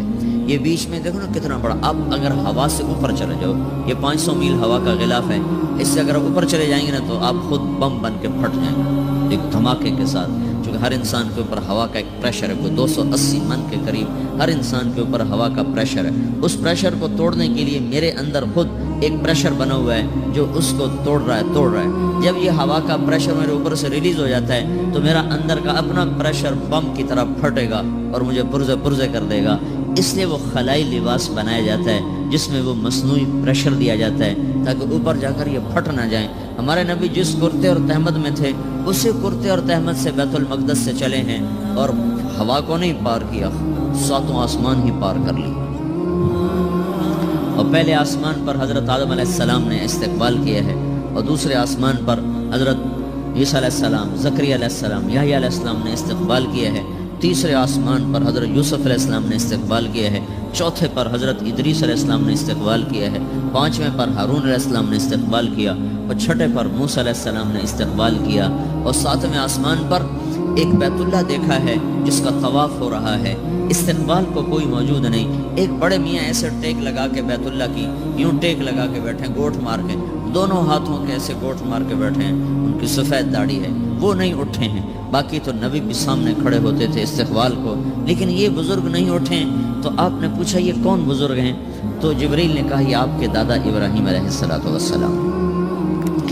آپ خود چل کے آگے گئے ہیں. وہ قریب آئے تو آپ کو اٹھے اور آپ کو گلے لگایا، ماتھا چوما، پیار کیا. سارے نبیوں نے استقبال کے دوران کہا تھا ہمارے بھائی آ گئے، مرحبا ہمارے بھائی آ گئے. لیکن جب ابراہیم علیہ السلام سے ملاقات ہوئی تو انہوں نے فرمایا مرحبا میرا بیٹا آ گیا، مرحبا میرا بیٹا آ گیا ہے. اور یہ جو حالانکہ مرتبہ تو ابراہیم علیہ السلام کا چھوٹا ہے، ہمارے نبی کا مرتبہ بلند ہے، لیکن رشتے میں ابراہیم علیہ السلام کا مرتبہ بلند ہے اور ہمارے نبی کا مرتبہ چھوٹا ہے. ابراہیم علیہ السلام اوپر جا کر دادا بن رہے ہیں اور یہ نیچے پوتا پڑپوتا بن رہے ہیں. تو رشتے کی نسبت میں آپ چھوٹے ہیں، وہ بڑے ہیں. مرتبے اور مقام میں تو اللہ کے بعد آپ کا اور آپ کے سامنے کوئی ہے نہیں، بس اوپر اللہ اور نیچے اللہ کا رسول ہے، باقی سبھی نیچے ہیں. لیکن یہ امت کو سبق دینا تھا کہ اللہ تعالیٰ کو معلوم تھا کہ آنے والی یہ جو نسل ہے یہ ماں باپ کے نافرمان ہوں گے، چونکہ انہیں صرف پیسہ کمانا. آپ کا بھی قصور نہیں، آپ کو ٹیکسٹائل سکھائی جا رہی، کوئی ماں باپ کی تعظیم تو نہیں سکھائی جا رہی ہے. اور خود آپ کے ماں باپ نے آپ کو نہیں بتایا کہ ماں کسے کہتے ہیں، باپ کسے کہتے ہیں. جس چیز نے بتانا تھا وہ آپ نے پڑھا نہیں، وہ تو دین نے بتانا تھا، قرآن نے بتانا تھا، سیرت نبی نے بتانا. وہ سیرت آپ نے پڑھی نہیں، قرآن آپ نے پڑھا نہیں. آپ کا سارا زور لگا پہلے وہ FSC کو پاس کرنے میں، پھر ٹیکسٹائل میں آ گیا تو اب دھاگا کیسے بنتا ہے. آپ کا سارا علم ہے کہ دھاگا کیسے بنتا ہے. یہ علم آپ نہیں پڑھ رہے کہ انسان کیسے بنتا ہے، یہ مشین کیسے چلتی، آپ یہ سیکھ رہے ہیں. یہ انسان کیسے چلے یہ کسی ادارے میں نہیں سکھایا جا رہا. وہ اداروں کا یہ موضوع ہی نہیں کہ انسان بناؤ. اداروں کا موضوع ہے بس روبوٹ بناؤ جنہیں بس دھاگا بنانا آتا ہو، کسی کو دوائی بنانی آتی ہو، کسی کو حل بنانا آتا ہو، کسی کو بم بنانا آتا ہو، کسی کو کپڑا بنانا آتا ہو، کسی کو لوہا بنانا آتا ہو، کسی کو سونا ڈھالنا آتا ہو، کسی کو زمین کا سینہ چیرنا آتا ہو. تو یہ جو ضروریات زندگی ہیں یہ مقاصد میں تبدیل ہو کر ہم معیار انسانیت سے انتہائی بستیوں میں چلے گئے ہیں، وہ پتہ نہیں کہاں جا کے گم ہو گئے. تو اللہ تعالیٰ نے ابراہیم علیہ السلام کی طرف حضور کو چلوایا تاکہ یہ پیغام ملے کہ ماں باپ کا ایک مقام ہے، ایک مرتبہ ہے جس کو کھو دینا سب سے بڑی ہلاکت ہے اور جس کی ناقدری سب سے بڑی تباہی ہے. ہمارے نبی پاک صلی اللہ تعالی وسلم سے جب پوچھا گیا یا رسول اللہ قیامت کب آئے گی تو آپ نے ارشاد فرمایا یہ اللہ کو پتہ ہے. تو اس نے پوچھا یا رسول اللہ کوئی نشانی بتائیں تو آپ نے فرمایا جب ماؤں کو اولاد ذلیل کرنے لگ جائے تو قیامت آ جائے گی. یہ کیا کہہ دیا ہے؟ حالانکہ آپ نے صاف کہا ہے جب دنیا میں ایک آدمی بھی اللہ کا نام لینے والا باقی نہیں بچے گا تو قیامت آ جائے گی. لیکن آپ نے کہا جب اور کہا انتلد الامۃ ربتها، جب بیٹیاں بھی ماؤں کو ذلیل کرنے لگ جائیں، بیٹے تو کرتے ہی رہتے ہیں، کہ جب بیٹیاں بھی، جب بچیاں بھی اپنی ماؤں کو ذلیل کرنے لگ جائیں، نوکر کی طرح سلوک کرنے لگ جائیں تو پھر قیامت آنے آ گئی. کب پھر آ گئی. ایک لڑکی اپنی ماں کو کہہ رہی تھی بکواس نہ کر، میں سن رہا تھا میرے سامنے کی بات، اور اپنی ماں کو کہہ رہی تھی بکواس نہ کرو، تو اس کے آنسو ایسے ڈھلک کر اس کے گالوں پر نیچے جا رہے تھے، نیچے جا رہے تھے، نیچے جا رہے تھے. یہ آنسو وہ ہیں جو ساری کائنات کو آگ لگا دیں گے. زمین آسمان کا نظام زیر و زبر ہو جائے گا. تو میرے عزیزو ہماری بدقسمتی ہے کہ اس ملک کے پیچھے بڑی جان، بڑی قربانیاں ہوئی ہیں، لیکن ایسے نکمے نااہلوں کے ہاتھ میں آیا کہ جو اپنی حکومت بچانے کے چکر میں رہے، انہیں نہ خود اپنی تعمیر کا خیال آیا نہ اپنی نسل کی تعمیر کا خیال آیا. پیسے کا کم ہو جانا تو کوئی اتنا بڑا نقصان نہیں، نسل کا گم ہو جانا اس سے بڑا کوئی نقصان کوئی نوجوان نسل کو منزل کا ہی نہ پتا ہو، ان کے سامنے کوئی ہدف ہی نہ ہو، صرف پیسہ اور صرف پیسہ اور صرف پیسہ، اس کے سوا وہ کچھ جانتے نہ ہوں، تو وہ قوم برباد ہو گئی جن کی نسل اپنی اقدار بھول گئے، اپنے معیار بھول گئے، اپنی عزت کے پیمانے اپنے ہاتھوں سے توڑ دیے اور صرف شہوت کے غلام بن گئے۔ ناچنا گانا، شراب، زنا، یہ سارے معاشرے کا کلچر بن جائے، اس معاشرے کو ہلاکت سے کوئی چیز نہیں بچا سکتی۔ کبھی وہ معاشرہ، چونکہ وہ ابھی تک اللہ نے کسی کو اپنی حکومت میں شریک نہیں بنایا ہے اور نہ وہ آئندہ بنانے والا ہے۔ یہ دھرتی اللہ کی ہے، یہ آسمان اللہ کا ہے، یہاں وہ ہوتا ہے جو اللہ چاہتا ہے، یہاں وہ ہوتا ہے جو اللہ کا امر ہوتا ہے، یہاں وہ نہیں ہو سکتا جو میں اور آپ چاہیں، اور میرے اللہ کا فیصلہ ہے کہ جب نافرمانی ہوگی اللہ دھو دے گا، جب بے حیائی آئے گی اللہ تعالیٰ کی طرف سے جھاڑو چلے گا۔ پہلی قومیں اس لیے ہلاک نہیں کہ ٹیکنالوجی میں مار کھا گئی تھی۔ فرعون کو ٹیکنالوجی میں مار کھا کے سمندر میں غرق ہوا تھا، وہ کتنے لاکھوں کا لشکر لے کر تعاقب میں چلا تھا، اور اللہ تعالیٰ نے ایک پل میں فَأَخَذْنَاهُ وَجُنُودَهُ فَنَبَذْنَاهُمْ فِي الْيَمِّ وَهُوَ مُلِيمٌ، اللہ نے پکڑ کے پانیوں میں ڈالا اور ہمیشہ کے لیے عبرت کا نشان بنایا۔ آج ہود علیہ السلام کی قوم اتنی طاقتور قوم تھی، وہ لمبے ان کے قد تھے، 300 سال تک ان کی جوانی چلتی تھی، ایک ہوا کے ذریعے سے اللہ نے ان کو اڑایا اور ان کے کھوپڑیاں پھاڑ کے رکھ دیں، آپس میں ٹکرا کے ان کے سر الگ کر دیے، دھڑ الگ کر دیے۔ صالح علیہ السلام کی قوم پہ فرشتے نے چیخ ماری، عیسیٰ علیہ السلام کی قوم کو اللہ نے کھڑے خنزیر بنا دیا، وجعل منهم القردة والخنازیر، اور بنو اسرائیل کے پورے ایک علاقے کے لوگوں کو اللہ تعالیٰ نے رات میں کہا کونوا قردة خاسئین، رات میں سب کو اللہ تعالیٰ نے بندر بنا دیا۔ لوط علیہ السلام کی قوم پہ 5 عذاب اللہ تعالیٰ نے اٹھا کے مارے کہ ایک آدمی اللہ نے۔ السلام علیکم، ویلکم بیک ٹو مسلم سیرہ۔ ایسے ہی بیانات سننے کے لیے ہمارے چینل کو سبسکرائب کریں اور بیل آئیکن کو ضرور دبائیں۔ شکریہ۔ اس میں زندہ نہ چھوڑا، سب کو جا کے تہ خاک کے پہنچا کر اوپر ایک گندا پانی ان پہ مسلط کر دیا، جس کو ڈیڈ سی کہتے ہیں، جو اتنا گاڑھا ہے کہ اس میں چھلانگ بھی لگاؤ تو کوئی نہیں ڈوبتا ہے، اتنا گاڑھا وہ پانی ہے، اس میں ڈوبتا کوئی نہیں۔ وہ کوئی 70 مربع میل میں پھیلا ہوا علاقہ ہے، میں گیا ہوں وہاں۔ اللہ نے جب جبریل نے زمین کو اٹھا کے زمین پہ مارا، وہ سارا پہاڑی علاقہ ہے، لیکن ایک دم ایک جگہ پہنچ کر یوں نشیب آ جاتا ہے، یوں ایسے نشیب، ادھر بھی پہاڑ اور بیچ میں ایسے ایک وادی ہے جو کو 300 میل لمبی ہے۔ جب اللہ تعالیٰ نے جبریل نے اللہ کے امر سے قوم لوط کی قوم کو زمین پہ پھینکا، مارا، تو اس زور سے وہ زمین پر گرے کہ دائیں بائیں 300 میل میں زمین دھنس گئی، نیچے دھنس گئی۔ جب اب آپ کوئی پتھر زمین پہ پھینکو نا تو تھوڑی زمین چاروں طرف سے نیچے بیٹھ جاتی، پوری بستی تھی، لاکھوں کی آبادی کی، جس کو نیچے سے اکھاڑا، فون نمبر اوپر سے جا کر زمین پر جو پھینکا، وہ اتنے زور سے گرے کہ 300 میل دائیں بائیں زمین اندر دھنس گئی، ادھر بھی پہاڑ اور بیچ میں پوری ایک وہ وادی بن گئی ہے، جس میں اب آبادی ہے، لیکن وہ جگہ وہاں ابھی تک وہ گندا پانی کھڑا ہوا ہے، جو اس بات کا اعلان کر رہا ہے کہ نافرمانی کے ساتھ یہ کیا جاتا ہے، کیونکہ ابھی تک کائنات کی باغ ڈور اللہ کے ہاتھ میں ہے، اور فیصلے وہ آسمان سے کرتا ہے، نظام وہ چلاتا ہے، ترتیب اس کے ہاتھ میں ہے، قدرت اس کے ہاتھ میں ہے، حکومت اس کے ہاتھ میں ہے، فیصلے وہ کرتا ہے۔ کل یوم هو فی شأن ان الامر کلہ للہ، ساری شان، ساری قدرت، ساری ہیبت، سارے فیصلے آسمانوں سے ہوتے ہیں، اس کے ملک میں، فیصلوں میں، تدبیر میں، تقدیر میں اور نظام میں کوئی شریک نہیں ہو سکتا، کوئی شامل نہیں ہو سکتا ہے۔ تو بھائیو، وہ جب ناراض ہوتا ہے تو زمین و آسمان کو زیر و زبر کر دیتا ہے، اور جب وہ راضی ہوتا ہے تو زمین و آسمان کی برکتوں کے دروازے کھول دیتا ہے۔ تو اللہ تعالیٰ نے ہمیں حضرت محمد صلی اللہ تعالی علیہ وسلم جیسا راہبر دیا، جس نے قیامت تک آنے والی ایک چیز کو آنکھوں سے دیکھ کے بتا دیا۔ آپ کو اللہ تعالیٰ نے جنت دکھائی، جہنم دکھائی، پر جہنم تو بڑی چھوٹی چیز ہے۔ میں یہ کہہ رہا تھا کہ اللہ تعالیٰ نے ہمارے نبی کو وہ آنکھ عطا فرمائی کہ 7 آسمان سے اٹھا کر، سدرۃ المنتہا سے اٹھا کر، عرش کے اوپر سے اٹھا کر، سارے 70,000 سے مراد بے شمار، 70,000 بے شمار جو پردے تھے اللہ اور خلقت کے درمیان، وہ سارے اٹھا کر اللہ اپنی ذات کے ساتھ سامنے آ گیا تھا اپنے نبی کی۔ حضرت ابن عباس نے پوچھا، یا رسول اللہ رأیت ربک؟ قال رأیت نورک، آپ نے اپنے رب کو دیکھا یا رسول اللہ؟ کہا ہاں میں نے دیکھا، میں نے اس کے نور کا، اس کے جمال کا میں نے مشاہدہ کیا۔ وہ آنکھ کتنے علم رکھتی ہے جو اللہ کو دیکھ لے، وہ کان کتنے طاقتور ہیں جو اللہ کی آواز سن لے، وہ سینہ کتنا طاقتور ہے جو اللہ کی تجلیات کو ہضم کر جائے. دیکھو نا موسیٰ علیہ السلام پہ تجلی آئی پہاڑ سے لوٹ کر آئی ہے, ہوش نہیں آیا ہے. یہاں سیدھا اللہ کی ذات عالی کا دیدار ہے اور اللہ کو آنکھ دیکھ رہی ہے, کان سن رہا ہے, زبان بات کر رہی ہے. التحیات للہ والصلوات والطیبات, یہ اللہ تعالیٰ سے یہ بات ہو رہی. آگے جواب آ رہا ہے السلام علیک ایھا النبی ورحمۃ اللہ وبرکاتہ. اس کے جواب میں ہمارے نبی فرما رہے ہیں السلام علینا وعلی عباد اللہ الصالحین. یہ مکالمہ اللہ کے سامنے دیکھتے ہوئے, اللہ کی سنتے ہوئے, کتنا عظیم رسول اللہ تعالیٰ نے بنایا.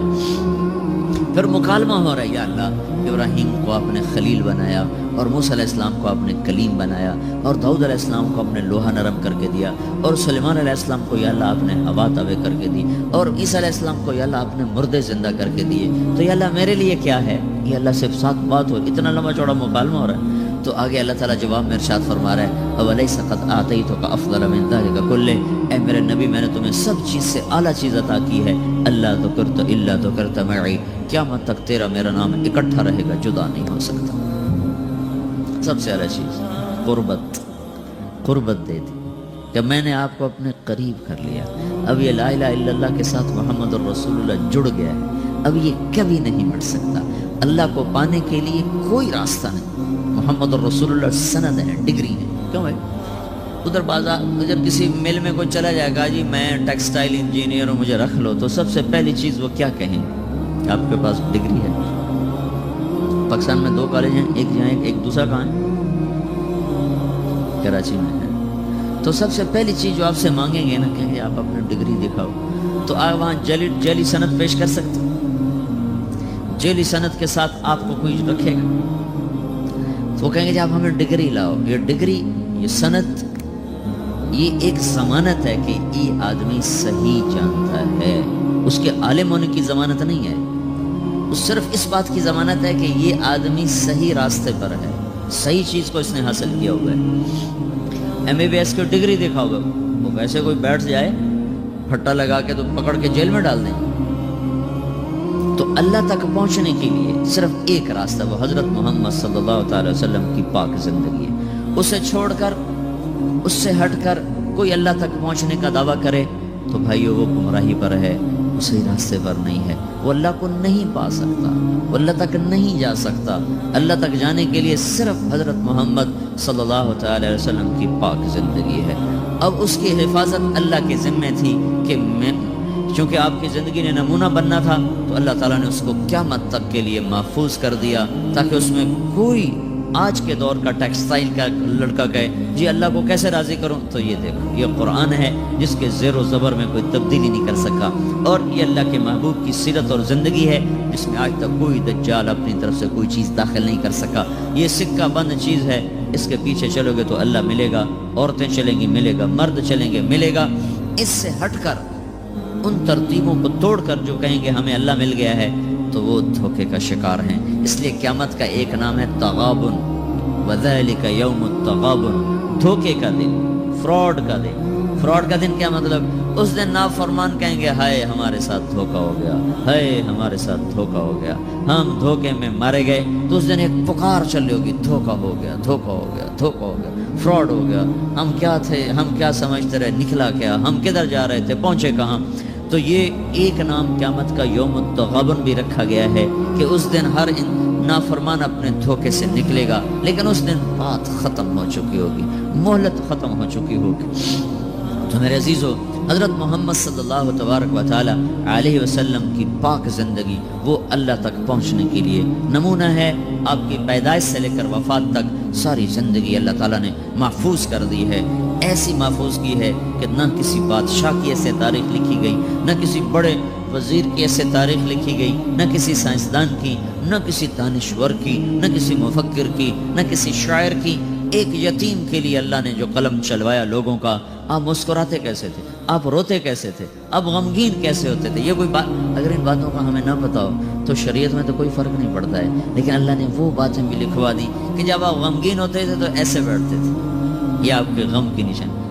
سیدھے ہاتھ سے داڑھی پکڑی ہوتی تھی اور اس کونے کو اس ہاتھ پہ رکھا ہوتا تھا ایسے, اور آپ ایسے بیٹھے ہوتے تھے, یہ آپ کے غم کی نشانی کہ آج اللہ کا نبی غمگین بیٹھا ہے. اور تھوڑی دیر کے بعد آپ ایسے سر پر ہاتھ پھیرتے ایسے, اور پھر یوں داڑھی پکڑ کے بیٹھ جاتے, ایسے بیٹھتے تھے. اتنی باری اگر مثلا یہ چیز آپ کو مجھے معلوم ہے تو ہمارے کیا فرق پڑتا ہے, لیکن اللہ نے ایک ہی حبیب بنایا, ایک ہی, اس سے محبت کی, اس سے عشق کیا, پھر اس کی زندگی کو اللہ تعالیٰ نے خود, اس کی ساری اداؤں کو اللہ تعالیٰ نے خود. آپ کہاں مسکرائے کہ دانت ظاہر ہوئے, آپ کہاں مسکرائے کہ داڑھیں بھی ظاہر ہوئیں, کہ آپ کی داڑھ مبارک بھی نظر آ رہی تھی, جب آپ ہنس رہے تھے تو آپ کی داڑھیں بھی نظر آ رہی تھیں, جب آپ ہنس رہے تھے تو صرف آپ کے دانت نظر آ رہے تھے. آپ کس جگہ پر کیسا روئے, ہچکیوں سے روئے یا آنسوں سے روئے, یا آپ نے ٹھنڈی آہ بھری. اتنی چھوٹی چھوٹی باریک باتوں کو بھی اللہ تعالیٰ نے محفوظ کر کے لکھوا دیا. آپ کو کیا پسند ہے, آپ کو کون سا گوشت پسند ہے, آپ کو دستی پسند تھی, بکرے کی دستی, تو ابو عمر رضی اللہ تعالیٰ عنہ آپ کے لیے نا پکا رہے تھے, دیکھ دیکھ پک رہی تھی اور لوگوں کے لیے, تو آپ تشریف لائے, آپ نے کہا ابو عمر یہ مجھے دستی پکڑانا. وہ بوٹیاں کر کے نہیں پکاتے تھے, پورے پورے پارچے پورا حصہ ڈال کے پکایا جاتا, تو انہوں نے ایسے ڈوئی سے نا آپ کو پوری دستی نکال کے دی. تو آپ نے دونوں ہاتھوں سے پکڑ کر اس کو ایسے دانتوں سے نوچ نوچ کے کھایا, اور پھر اس کو ہڈیوں کو رکھ کر پھر آپ نے کہا ابو عمر نہ یہ نکالو, اس میں سے دستی نکالو. تو انہیں دوسری نکال کے دی. تو آپ نے ایسے دونوں ہاتھوں سے پکڑ کر اس کو اس طرح دانتوں سے کاٹ کے کھایا, اور ہڈی پھینک گیا, ابو عمر نہ ملنی اندر, ابو عمر مجھے دستی پکڑاؤ. وہ کہنے لگے یا رسول اللہ, اب بکرے کی تو دو ہی ہوتی ہیں. تو آپ نے کہا اللہ کے بندے, اگر تو میرے کہنے پہ ہاتھ ڈال دیتا تو جب تک میں کہتا رہتا اللہ میرے لیے نکال کے مجھے کھلاتا رہتا. آپ کو شہد کا شربت پسند تھا, کھجور کا شربت پسند تھا, انگور کا پھل پسند تھا, برنی کھجور پسند تھی, اجوا کھجور پسند تھی, بیروحا کا ٹھنڈا پانی پسند تھا, سفید لباس آپ کو پسند تھا, قمیص آپ کا پسندیدہ لباس تھا, چال میں آپ کے عاجزی اور مسکنت تھی, پاؤں چھوٹے رکھتے تھے, چال میں تیزی ہوتی تھی, گردن جھکی ہوتی تھی, نظر اٹھا کے نہیں چلتے تھے, مردوں میں بھی بیٹھتے ہوئے آپ کی نظر نہیں اٹھتی تھی, چاہے جائے کہ کوئی عورت سامنے آ جائے. اس مخلوط تعلیم نے بے حیائی کو ایسا بھڑکایا ہے, ایسا بھڑکایا ہے کہ آگ لگا کے رکھ دی. مسلمان ہماری ایک زندگی ہے, ہم مغرب کے غلام نہیں ہیں, بن گئے اپنے کرتوتوں کی وجہ سے بن گئے, تو پھر جو غلام ہوتا ہے اس کی اپنی کوئی اقدار نہیں ہوتی, جو آقا کہے گا اسے وہی کرنا ہے. ہماری بدقسمت ہے کہ ہم اپنی نافرمانی کی وجہ سے, اللہ کے نبی نے فرمایا تھا اذا اتخذ الفیء دولا, جب میری حکومت, جب میری امت کے حکمران وہ مسلمانوں کے مال کو لوٹنا شروع کر دیں گے, والامانۃ مغنما, اور امانت جس کے پاس رکھی جائے گی وہ کھا جائے گا, والزکاۃ مغرما, مالدار لوگ زکوٰۃ دینا چھوڑ دیں گے, وتعلم لغیر الدین, اور علماء کے قدم بادشاہوں کے درگاہوں کی طرف, بارگاہوں کی طرف اٹھنا شروع ہو جائیں گے, اللہ کے در سے ہٹ کر وہ بادشاہوں کے درباروں کی سیٹ کے متلاشی ہو جائیں گے. وَأَطَاعَ الرَّجُلُ زَوْجَتَهُ, اور لوگ بیویوں کے فرما بردار ہو جائیں گے. وَعَقَّ أُمَّهُ, اور ماؤں کے نافرمان ہو جائیں گے. اور ادنا صدیقہ, اور دوست کا استقبال کریں گے. وَأَقْصَى أَبَاهُ, اور باپ کو دھکے دیں گے, ماں باپ سے بدتمیزی کریں گے, دوستوں کا اکرام کریں گے. ماں باپ کو گھور کے دیکھیں گے, دوست کو خوش ہو کے دیکھیں گے. ماں باپ کو پانی پلا کے راضی نہیں ہوں گے, دوستوں کے لیے ان کو مری میں بھی جا کر کھانا کھلانے کے لیے تیار ہو جائیں گے. اللہ کے نبی نے فرمایا کاش میرے ماں باپ ہوتے, میں ان کی بڑی خدمت کرتا, اور نہیں تو میری ماں تو ضرور ہوتی, اور میں عشاء کی نماز کے لیے مصلی پہ کھڑا ہوتا, سورۃ فاتحہ شروع کر چکا ہوتا, اور ادھر میرے گھر کی کھڑکی کھلتی اور میری ماں منہ نکال کے کہتی محمد, تو میں نماز توڑ کے کہتا جی اماں جان. یہ اللہ کے رسول کا جذبہ ہے.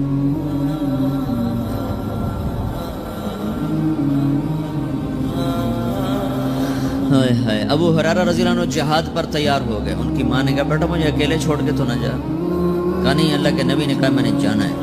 تو انہوں نے کہا میں تجھے اپنے دودھ کا واسطہ دیتی ہوں جو میں نے تمہیں پلایا ہے, مجھے چھوڑ کے نہ جا.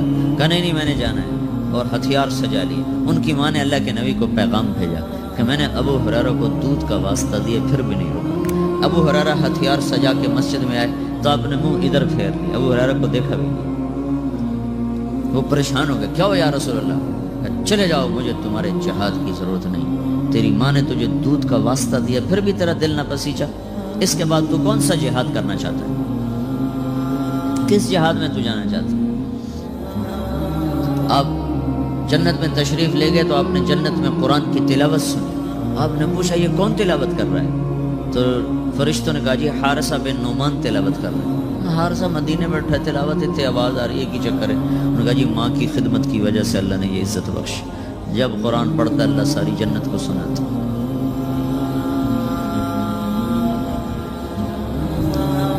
اور ایک صحابی کی بیوی نے پیغام بھیجا یا رسول اللہ میرے خامد مر رہے ہیں کلمہ نہیں پڑھ. صحابی اور کلمہ نہ پڑھا جائے. السلام علیکم، ویلکم بیک ٹو مسلم سیرہ. ایسے ہی بیانات سننے کے لیے ہمارے چینل کو سبسکرائب کریں اور بیل آئکن کو ضرور دبائیں. شکریہ. صحابی کلمہ نہ پڑھا جائے. ساری دنیا کے ابدال قطب صحابی کے پاؤں کی خاک کے برابر. تو آپ نے پوچھا ماں باپ میں کون زندہ ہے؟ جی ماں زندہ ہے. کہا ناراض ہے؟ کہا جی ناراض ہے. تو آپ نے اس کی ماں کو پیغام بھیجا کہ علقمہ، ان کا نام تھا علقمہ، میں آپ سے ملنا چاہتا ہوں. وہ خود آ گئی. تو آپ نے فرمایا تم علقمہ سے ناراض ہو؟ ہاں جی ناراض ہو. کیا ناراضگی ہے؟ کہ یا رسول اللہ مجھے اس کے دین کا کوئی گلہ نہیں، بہت نیک ہے، بدتمیز ہے، زبان سے جب بولتا ہے تو دل توڑ دیتا ہے. زبان کا بدتمیز ہے اور کچھ نہیں، صرف زبان کی تیزی. بلاؤ تو کھانے کو آتا. اس جوانی میں یہ ایسا ہی لہجہ ہوتا ہے نوجوانوں کا اپنے ماں باپ کے ساتھ، کیسے کاٹنے کو آتے ہیں، کھانے کو آتے ہیں. یہ تو صحابی کا کلمہ روکا پڑا. میرے آپ کے ساتھ کیا ہو؟ اگر تم نے ماں باپ کو ایسے بدتمیزی سے بولنا سیکھ لیا تو کیا کرو گے مرتے وقت؟ تمہاری ٹیکسٹائل تو نہیں تمہارے کام آنے کی قبر میں. اگر تم صرف ٹیکسٹائل انجینئر ہو تو مکڑی تم سے بہتر ٹیکسٹائل انجینئر. کیسا دھاگا بناتی اور کیسا نقشہ بناتی. تو آپ نے کہا معاف کرو گے؟ کہا نہیں میں نہیں معاف کروں گا. تو آپ نے حضرت بلال سے کہا بلال لکڑیاں اکٹھی کرو اور علقمہ کو آگ لگاؤ. کہیں گے یا رسول اللہ، وہ کہیں گے آپ علقمہ کو آگ لگائیں گے؟ تو معاف نہیں کرے گی نا تو یہ سیدھا دوزخ میں جائے گا اور میں جلا دوں گا تو دوزخ سے بچ جائے گا. تو کہیں گے نہیں اتنا تو میرا حوصلہ نہیں کہ میں یہ دیکھ سکوں، میں اسے معاف کر دوں. یہ کہنا تھا میں معاف کرتی ہوں تو علقمہ کی زبان پہ کلمہ جاری ہو گیا اور ساتھ ہی ان کا انتقال ہو گیا. پھر آپ نے اس کا جنازہ پڑھایا. پھر آپ نے فرمایا جس نے ماں باپ کو دکھ دیا اس پہ اللہ کی لعنت، فرشتوں کی لعنت، زمین آسمان کی لعنت. نہ نماز قبول ہوگی، نہ روزہ، نہ صدقہ. تو آپ نے فرمایا کہ جس وقت میری امت میں مائیں ذلیل ہوں گی، باپ در بدر ہوں گے، ٹھوکر کھائیں گے، دوستوں کی عزت اور اکرام ہوگا اور باپ کو ذلیل کیا جائے گا. فساد القبیلۃ فاسق ہوں اور قبیلے کا سردار فاسق و فاجر ہوگا. وکان رئیس القوم ارذلہم، اور حکومت نکمے انسانوں کے ہاتھ میں ہوگی. وَأُكْرِمَ الرَّجُلُ مَخَافَةَ شَرِّهِ، ایک دوسرے کو سلام کریں گے اندر میں بغض بھرا ہوا ہوگا. ایک دوسرے کو سلام کریں گے اندر میں کوئی نہ کوئی مفاد بھرا ہوا ہوگا. اور وَارْتَفَتِ الْأَصْوَاتُ فِي الْمَسَاجِدِ، اور مسجدوں میں لڑائیاں شروع ہو جائیں گی. وَظَهَرَتِ الْقَيْنَاتُ وَالْمَعَازِفُ، اور ساری امت گانے بجانے میں ڈوب جائے گی. یہ وہ دور ہے جب سوائے قرآن کے کسی گھر میں کسی چیز کی آواز نہیں آتی تھی. اور اب آگے دیکھ کے بتا رہے تھے کہ ایک وقت آنے والا ہے جب ساری امت موسیقی میں ڈوب جائے گی. ظہرت القینات، اور گانے والیاں معزز ہو جائیں گی، محترم ہو جائیں گی. والمعازف، اور گانے کے آلات. سارے ٹیکسٹائل کے ہاسٹل میں میوزک کی آواز چاروں طرف گونج رہی ہے. میں نے ہاسٹل لائف گزاری ہے، میوزک کیسے گونجتا ہے میں خود اس دور سے گزرا ہوں. لیکن میں تو جانور تھا، مجھے تو پتہ نہیں تھا. اور اس طرح تبلیغ کا کام بھی کوئی نہیں تھا کہ ہمیں آ کے کوئی بتاتا اور سمجھاتا. تمہیں تو ہم بتا رہے ہیں. یہاں آ کے بیان کیا تھا جنید جمشید نے، یہ ایگریکلچر یونیورسٹی میں، تو میں بھی ساتھ تھا. تو کہنے لگا دیکھو میرے عزیزوں میں گانے والا ہوں، میں توبہ کر چکا ہوں، تم سننے سے ہی توبہ کر لو. یہ کیسے دیوانے ہیں جو کہتے ہیں موسیقی روح کی غذا ہے. یہ روح کی غذا ہوتی تو میں چھوڑ دیتا. بھلا تم روٹی چھوڑ دو گے، پانی چھوڑ دو گے؟ تمہیں کوئی لاکھ تقریریں کرے تو روٹی چھوڑ دو گے، پانی چھوڑ دو گے؟ تو جو چیز روح کو تقویت پہنچائے اسے کون چھوڑے گا؟ روح کو تقویت پہنچانے کے لیے صرف تم ایک دفعہ کہتے نا اللہ، تو تمہاری روح کا رواں رواں سرشار ہو جاتا. جب کہتے نا لا الہ الا اللہ، تو تمہاری ساری روح میں نغمے ہی نغمے گونجنے لگتے. تو اس نے کہا میں گانے والا توبہ کر چکا، تم سننے والی بھی تو توبہ کرو. کہ ظہرت القینات والمعازف، گانے والیاں معزز، گانے موسیقی عام. وشربت الخمور، اور شراب پی جائے گی. ولانا آخر هذه الامت اول، میں لاہور میں تھا، ایک بڑے افسر کہنے لگے جی قرآن میں کہاں لکھا ہے شراب حرام ہے؟ میں نے کہا قرآن میں کہاں لکھا ہے زنا حرام ہے؟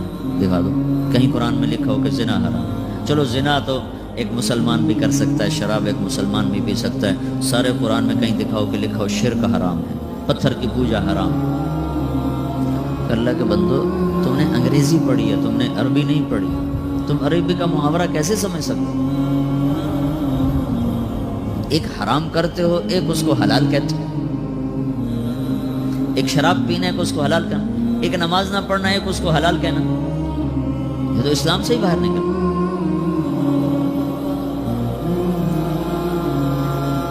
چونکہ ہم مغرب کی طاقتور دعوت سے متاثر ہیں، میڈیا بول رہا ہے، ٹی وی چل رہا ہے، سیڈیز چل رہی ہیں، کتابیں چل رہی ہیں، اور آپ اپنی بنیاد سمجھتے نہیں ہو، آپ کے پاس اپنے دین کے بارے میں کچھ نہیں۔ 95% نوجوان نماز نہیں پڑھتے۔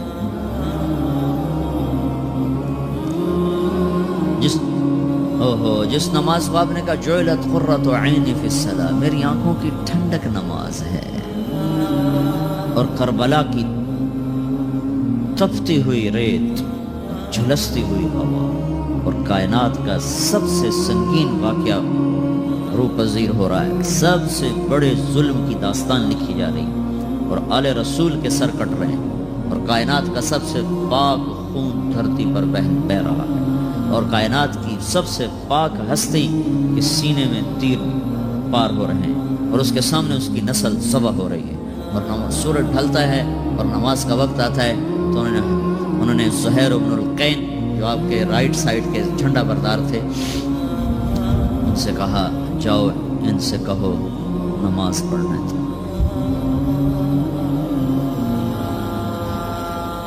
اب نماز پڑھنے کی کیا ضرورت؟ ابھی تو اللہ سے ملاقات ہو جانی ہے، تو نام بھی پڑھیں تو کیا حرج ہے؟ تھوڑی دیر کے بعد تو سر کٹنے والے۔ تو انہوں نے زہیر کو بھیجا، وہ شمر کے پاس کے قریب پہنچے، جنگ تو زوروں پر تھی، وہ شمر کے قریب پہنچے اور زور سے کہا تھوڑی دیر کے لیے جنگ روکو، نماز پڑھنا ہے۔ تو شمر نے کہا تمہاری نماز نہیں ہوتی ہے۔ تو انہوں نے کہا اللہ کی لعنت ہو تم پر، جن کے طفیل نماز ملی ان کی نہیں ہوتی، وہ اس گھر کی وجہ سے تو نماز ملی ہے، انہی کی نہیں ہوتی، تمہاری ہوتی ہے۔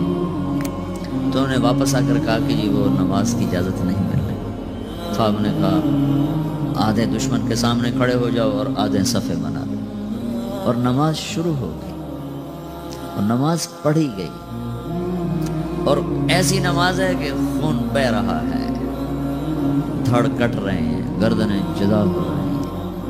ایک یہ وہ سجدہ ہے جس جیسا سجدہ شاید پیچھے آنے والے زمانوں میں اور کسی نے نہ کیا ہوگا، کہ جن کے وضو بھی ان کے خون سے ہو رہے تھے،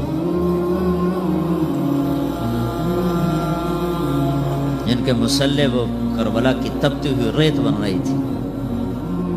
95% لوگ نماز نہیں پڑھتے۔ قرآن کا پہلا صفحہ کہہ رہا ہے الذین یؤمنون بالغیب ویقیمون الصلاۃ۔ سارے قرآن کو ڈھونڈنے کی ضرورت، صرف پہلا صفحہ پڑھ لو۔ کامیاب کون لوگ ہیں؟ جو اللہ پر ایمان لائے، غیب پر، اور نمازوں کو زندہ کر دیا۔ جمعہ کا دن تھا، ظہر کی نماز پڑھی ہے اور عصر کی نماز سے پہلے شہید ہو۔ اور حضرت عمرو بن عاص رضی اللہ تعالیٰ عنہ مصر کے لڑائی میں امیر تھے، تو انہوں نے عیسائیوں نے پیغام بھیجا جمعہ تمہارا دن ہے، ہفتہ یہود کا دن ہے، اتوار ہمارا دن ہے، پیر کے دن جنگ ہوگی۔ ٹھیک ہے۔ تو جمعے کی نماز ہو رہی تھی اور انہوں نے بدعہدی کی اور اچانک حملہ کر دیا۔ دوسری رکعت میں کھڑے تھے، پہلی ہو چکی تھی جب عیسائیوں نے آ کر حملہ کیا ہے۔ پیچھے حملہ ہوا ہے، آگے نماز ہو رہی ہے، اب نماز توڑ دینے کا عین حکم آ چکا ہے، نماز توڑ دو، بعد میں پڑھ لو، اور ابھی ان کا جواب دو۔ ایک آدمی نے نماز نہیں چھوڑی، کٹتے رہے، نماز نہیں چھوڑی۔ اور سرار لشکر عمرو بن عاص خود نماز پڑھ رہے تھے۔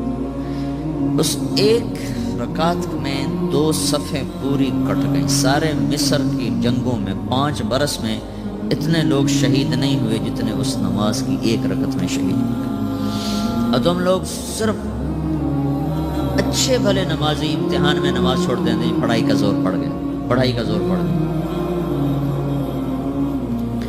پیچھے دھڑ کٹ رہے ہیں، سر تن سے جدا ہو رہے ہیں، اور آگے آدمی نماز میں کھڑا مرنے کو تیار ہو، کتنا دھن جگرا چاہیے اس کے لیے؟ جو قوم یہ تاریخ رکھتی ہو، اسی قوم کی 95% نوجوان نسل سجدے سے انکار کر چکی، تو تمہارا یہ پیسہ تمہیں کیا عزت دے گا؟ تمہاری ٹیکسٹائل تمہیں کہاں پہنچا سکتی ہے جب تم اللہ اور اس کے رسول سے ہی باغی ہو جاؤ گے؟ مال کی کیا بات، اللہ نے فرعون کو دے دیا تھا، قارون کو دے دیا تھا، حامان کو دے دیا، آج یہود کو اللہ نے اتنا رزق دیا ہوا ہے، تو کیا اللہ یہودیوں سے خوش ہو گئے؟ شدید ترین عذاب میں مبتلا ہے ہونے والی نسل ہے یہود کی۔ تو میرے بھائیو، اللہ کو مطلوب بناؤ، اللہ کو، اس کو سامنے رکھ کر زندگی کا سفر طے کرو، اس میں چاہے ٹیکسٹائل انجینئر بنو، چاہے ڈاکٹر بنو، چاہے تم تاجر بنو، سائنسدان بنو، زمیندار بنو، منزل تو سامنے رکھو، کہاں جانا ہے وہ تو سامنے رکھو۔ اچانک موت آ جائے کیا پلے ہو؟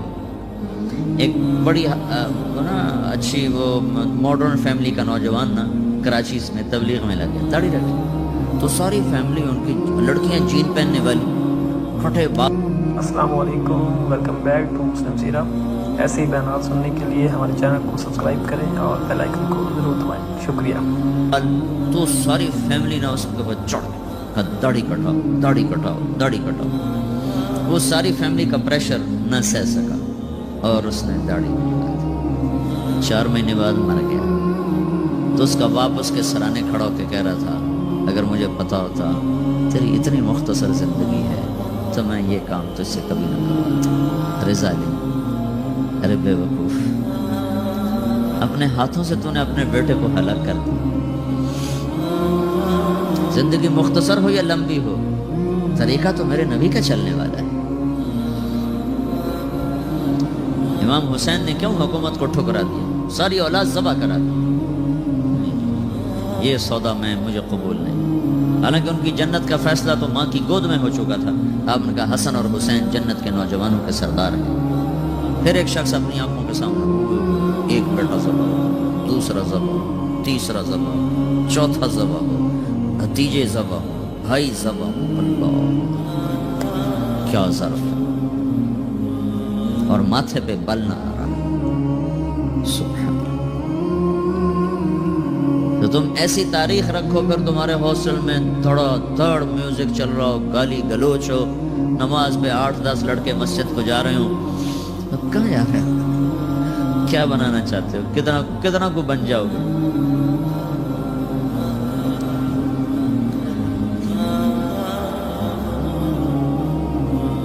کوئی ہم بے نام مخلوق ہوتے، کوئی ہماری تاریخ نہ ہوتی، کوئی ہمارا ماضی نہ ہوتا، ہمیں پتہ نہ ہوتا کہ ہم کس قافلے کے بچھڑے ہوئے لوگ ہیں، تو پھر جو مرضی کرتے، لیکن کیا کریں، بھول ہی گئے۔ مدت ہوئی سیاد نے چھوڑا بھی تو کیا، تاب پرواز نہیں، راہ چمن یاد نہیں۔ تو بھائیو، ایک بات تو میں یہ آپ سے عرض کرنے ہیں کہ دیکھو، یہ زندگی پتہ نہیں کب شام ہو جائے، تو اس میں وہ کرو جو اللہ اس کے رسول کو پسند ہے، اس کو سیکھو۔ یہ تبلیغ اس کو سیکھا، تم ٹیکسٹائل سیکھ رہے ہو، تبلیغ اس کو سیکھنے کی محنت ہے کہ میرا اللہ کیسے راضی ہوگا، اللہ کا رسول کیسے راضی ہوگا، ان کے پیچھے میں کیسے چلوں، میری زندگی کی ہر صبح ہر شام اس ترتیب پر چلے، اس کو سیکھو میرے عزیز۔ بلانے والا اچانک بلاتا ہے، پتہ بھی نہیں چلتا۔ تو اپنی زندگی میں دین کو آگے رکھو، آخرت کو آگے رکھو، اپنی دنیا کو پیچھے رکھو، دنیا کی سلسلے پیچھے رکھو۔ اور دوسری چیز یہ ہے، جو پڑھ رہے ہو اس کو بھی نہ صرف کمائی کے لیے مت پڑھو، ساری کی ساری امت ڈاماڈول ہے، اور سب کا قبلہ پیسہ بن چکا ہے۔ ہر شعبہ اور فن اس لیے پڑھا جا رہا ہے کہ اس میں پیسہ زیادہ ہے، اس میں پیسہ زیادہ ہے، اس میں پیسہ زیادہ ہے۔ اس ذہن کا معاشرہ وہ قوموں کو کسی بھی کنارے نہیں پہنچا سکتا۔ تم ہمارا قیمتی سرمایہ ہو، اگر تمہارا کمپیوٹر صرف پیسے پر فٹ ہو گیا تو تم خود بھی ہلاک ہو اور نسل بھی ہلاک ہے. تو تم اپنے کندھوں پر ایک اجتماعی ذمہ داری محسوس کرو کہ ہم نے باطل کی ٹیکنالوجی سے آزاد ہو. یہ تو ایک کائناتی علم ہے، نہ کہ مغرب کا علم ہے. جو قوم محنت کرے گی اللہ ان کو دے دے گا. جو قوم اپنے آپ کو کھپائے گی اللہ ان کو عطا فرمائے گا. یہ مغرب کا علم نہیں ہے. چھوٹا سا سنگاپور ہے، چھوٹا سا کوریا ہے، چھوٹا سا تائیوان ہے. جو ان کی دنیا کی محنت ہے اس کی تعریف تو کرے. ان میں کفر ہے، ان میں شراب ہے، زنا ہے، جو کوئی وہ الگ چیز ہے. لیکن یہ دنیا دارالاسباب ہے، انہوں نے اس میں محنت کی ہے، کوشش کی ہے. تو تم اس علم کو پڑھو صرف اس لیے نہیں کہ ہم نے تنخواہ لینی ہے بڑی اچھی اور جنرل مینیجر بن جانا ہے پھر ہمارے پاس بڑے پیسے آ جائیں گے. کہ ہم نے پوری اپنے قوم کو، ملک کو ہم نے اس سوال سے اپنے پاؤں پہ کھڑا کرنا ہے. سب سے بڑی جو مین کراپ ہے پاکستان میں، زمیندار کا بیٹا ہوں، کپاس ہے. سارا پاکستان جو چل رہا ہے وہ کپاس کے اوپر چل رہا ہے، باقی چیزوں سے برائے نام. اور اس کو اندر اس کو توڑنے کی کوشش. ڈاکٹر یوسف صاحب یہاں تھے، وہ ایک نئی کاٹن آئی ہے بیٹی جس کو سنڈی نہیں لگتی، تو انہوں نے وہ بنا لی اللہ کے فضل سے. ہم 2 سال سے کاشت کر رہے ہیں، وہ 40 من فی ایکڑ ہو رہی ہے اور اس کو سنڈی واقعی نہیں لگتی ہے سوائے لشکری کے. لشکری ایسے کمزور سے سنڈی ہوتی، وہ ہلکے سے سپرے سے مر جاتی. تو وہ مجھے کہہ رہے تھے کہ مولانا صاحب دعا کرو، ہماری ساری تحقیقات کو روکنے کی کوشش ہو رہی ہے اور اوپر لوگوں کو خریدا جا رہا ہے. اور اگر میں یہ کامیاب ہو جاتا ہوں تو یہ جتنی ملٹی نیشنل کو 16 ارب روپے کا بزنس کر رہی ہیں صرف یہ سنڈی مارنے کی دواؤں کا، ان کے وہ پیسے ڈوب جائیں گے اور وہ پیسہ ہمیں ملے گا، ہمارے ذمہ دار کو ملے گا، ہماری قوم کو ملے گا. لیکن وہ اندر کوشش کر رہے ہیں کہ ہم ان کی یہ ریسرچ یہیں روک دیں. تو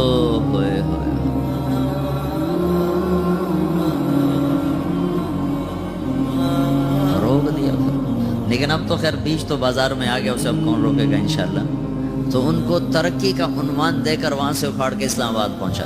ہاں جی، ہم نے آپ کو ترقی دے دی. سائنسدان کو چوکی دارے پہ بٹھا دو تو کیا کرے.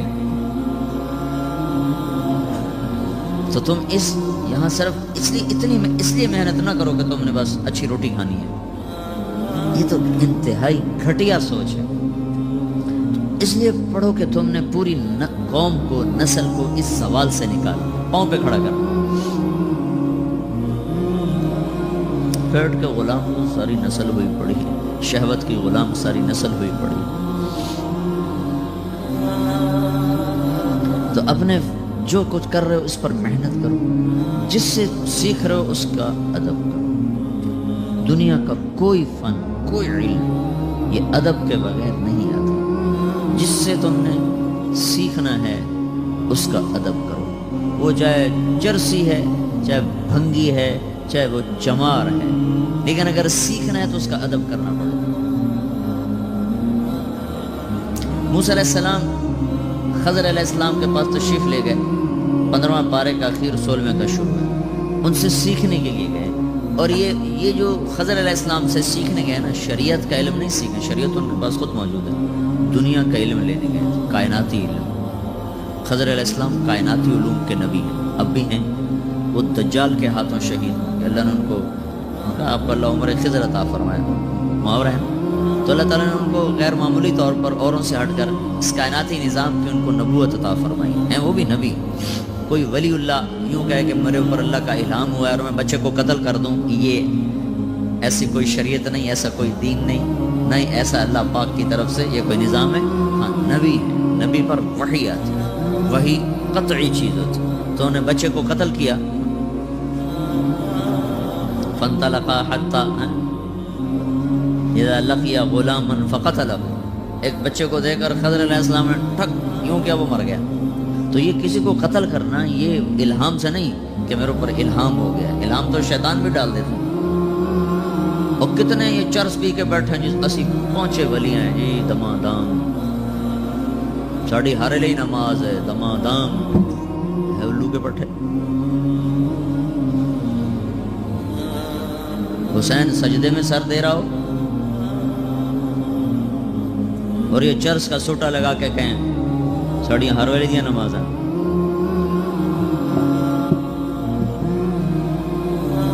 دین ہے مذاق ہے. تو خضر علیہ السلام نے قتل کر دیا. نبی ہے لیکن نبی ہے کائناتی امور. کشتی توڑ دی, بچہ قتل کیا, دیوار بنا دی, تو یہ سارے کائناتی چیزیں تھیں, کائناتی راز تھے. تو موسیٰ علیہ السلام یہ سیکھنے کے لیے گئے اور اس کے سیکھنے کا بھی یہ شوق ظاہر کیا ہے او امضی حقبا, مجھے ساری زندگی بھی چلنا پڑا تو میں اس شخص کو پانے کے لیے چلوں گا, چاہے میری ساری زندگی بیت جائے. اور یہ وہ وقت ہے جب فرعون غرق ہو چکا ہے, اور یہ وہ وقت ہے جب اللہ تورات اتار چکا ہے, براہ راست کلیم بنا چکا ہے, اور ان کی قوم عزت کے ساتھ مصر سے نکل چکی ہے. اب ان کو کیا ضرورت ہے کہ میں جا کے کسی سے سیکھوں.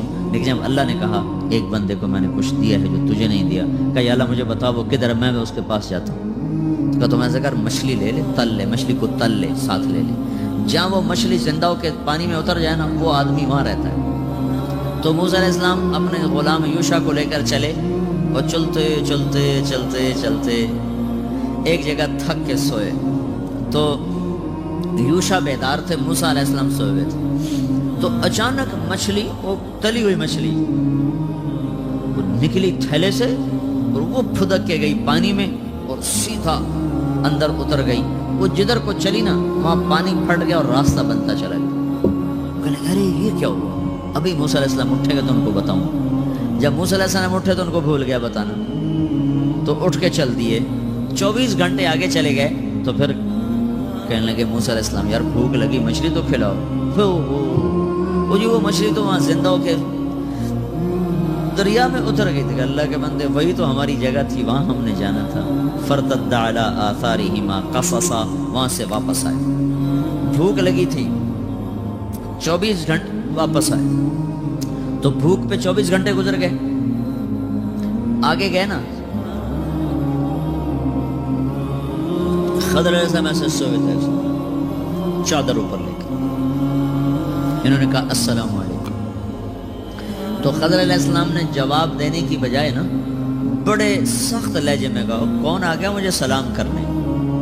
تم اپنی نفسیات سوچو, اگر تم مجھے سلام کرو میں تو کون ہے میں سلام کرنا لا, تو تمہاری کیا کیفیت ہوگی, کتنا تمہارے اندر نفرت آئے گی, تمہاری ساری عقیدت ہوا ہو جائے گی. دیکھ لیا مولوی نے تو سلام کرنا ہی طریقہ. تو ایک آدمی اتنا بڑا نبی ہے کہ اللہ اس سے ہم کلام ہوتا ہے, تورات پہلی کتاب اس کے اوپر اتاری گئی ہے, اور آگے وہ کہہ رہا ہے وہ تو ہیں کون میں سلام کرنا لا, اور چادر سر سے نہیں اتاری ویسے. تو اگر انہوں نے عاجزی سے جی میں موسیٰ ہوں, میں موسیٰ ہوں, تو سر کے اوپر ہی چادر ہے. کون سا موسیٰ, بنی اسرائیل والا؟ ہاں جی بنی اسرائیل والا. پھر چادر اتاری. ہاں کیا کرنے آئے ہو؟ کہا جی مجھے داخلہ لینا ہے, ٹیکسٹائل کالج میں داخلہ لینا ہے. هل اتبعك على ان تعلمني مما علمت رشدا, میں آپ کی شاگردی میں آنا چاہتا ہوں, نہ کوئی ڈگری چاہتا ہوں, نہ کوئی تنخواہ چاہتا ہوں, نہ اس ڈگری پر کوئی نوکری چاہتا ہوں, بس جو علم اللہ نے آپ کو دیا نا وہ. اور کہا تعلمنی ہونا چاہیے علی ان تعلمنی. تو تعلمنی کی جو یا ہے نا اس کو مٹا دیا ہے, صرف نون کو باقی رکھا ہے کہ السلام علیکم, ویلکم بیک ٹو مسلم سیرہ. ایسے ہی بیانات سننے کے لیے ہمارے چینل کو سبسکرائب کریں اور بیل آئیکن کو ضرور دبائیں. شکریہ. جو لفظ اپنی ذات کی طرف اشارہ کرے نا اس کو بھی مٹا کر اپنے آپ کو بے حیثیت بنائے کہ میں آپ کے سامنے کچھ نہیں ہوں, صرف آپ سے کچھ لینا چاہتا ہوں. تو آگے خضر علیہ السلام نے فرمایا بڑے ہی سخت لہجے میں انک لن تستطیع معی صبرا, یہ تیرا کام نہیں ہے میرے ساتھ چلنا. اتنے بڑے نبی کو یوں کہا جا رہا, یہ تیرا کام نہیں ہے مجھ سے سیکھنا, صبر نہیں کر سکے گا. وَكَيْفَ تَصْبِرُ عَلَى مَا لَمْ تُحَطْ بِهِ خُبْرًا, تمہیں پتہ تو کچھ ہے نہیں, اندازہ لگاؤ. نبی کو یہ کہا جا رہا تمہیں پتہ تو کچھ ہے نہیں تو تم صبر کرو گے کیسے.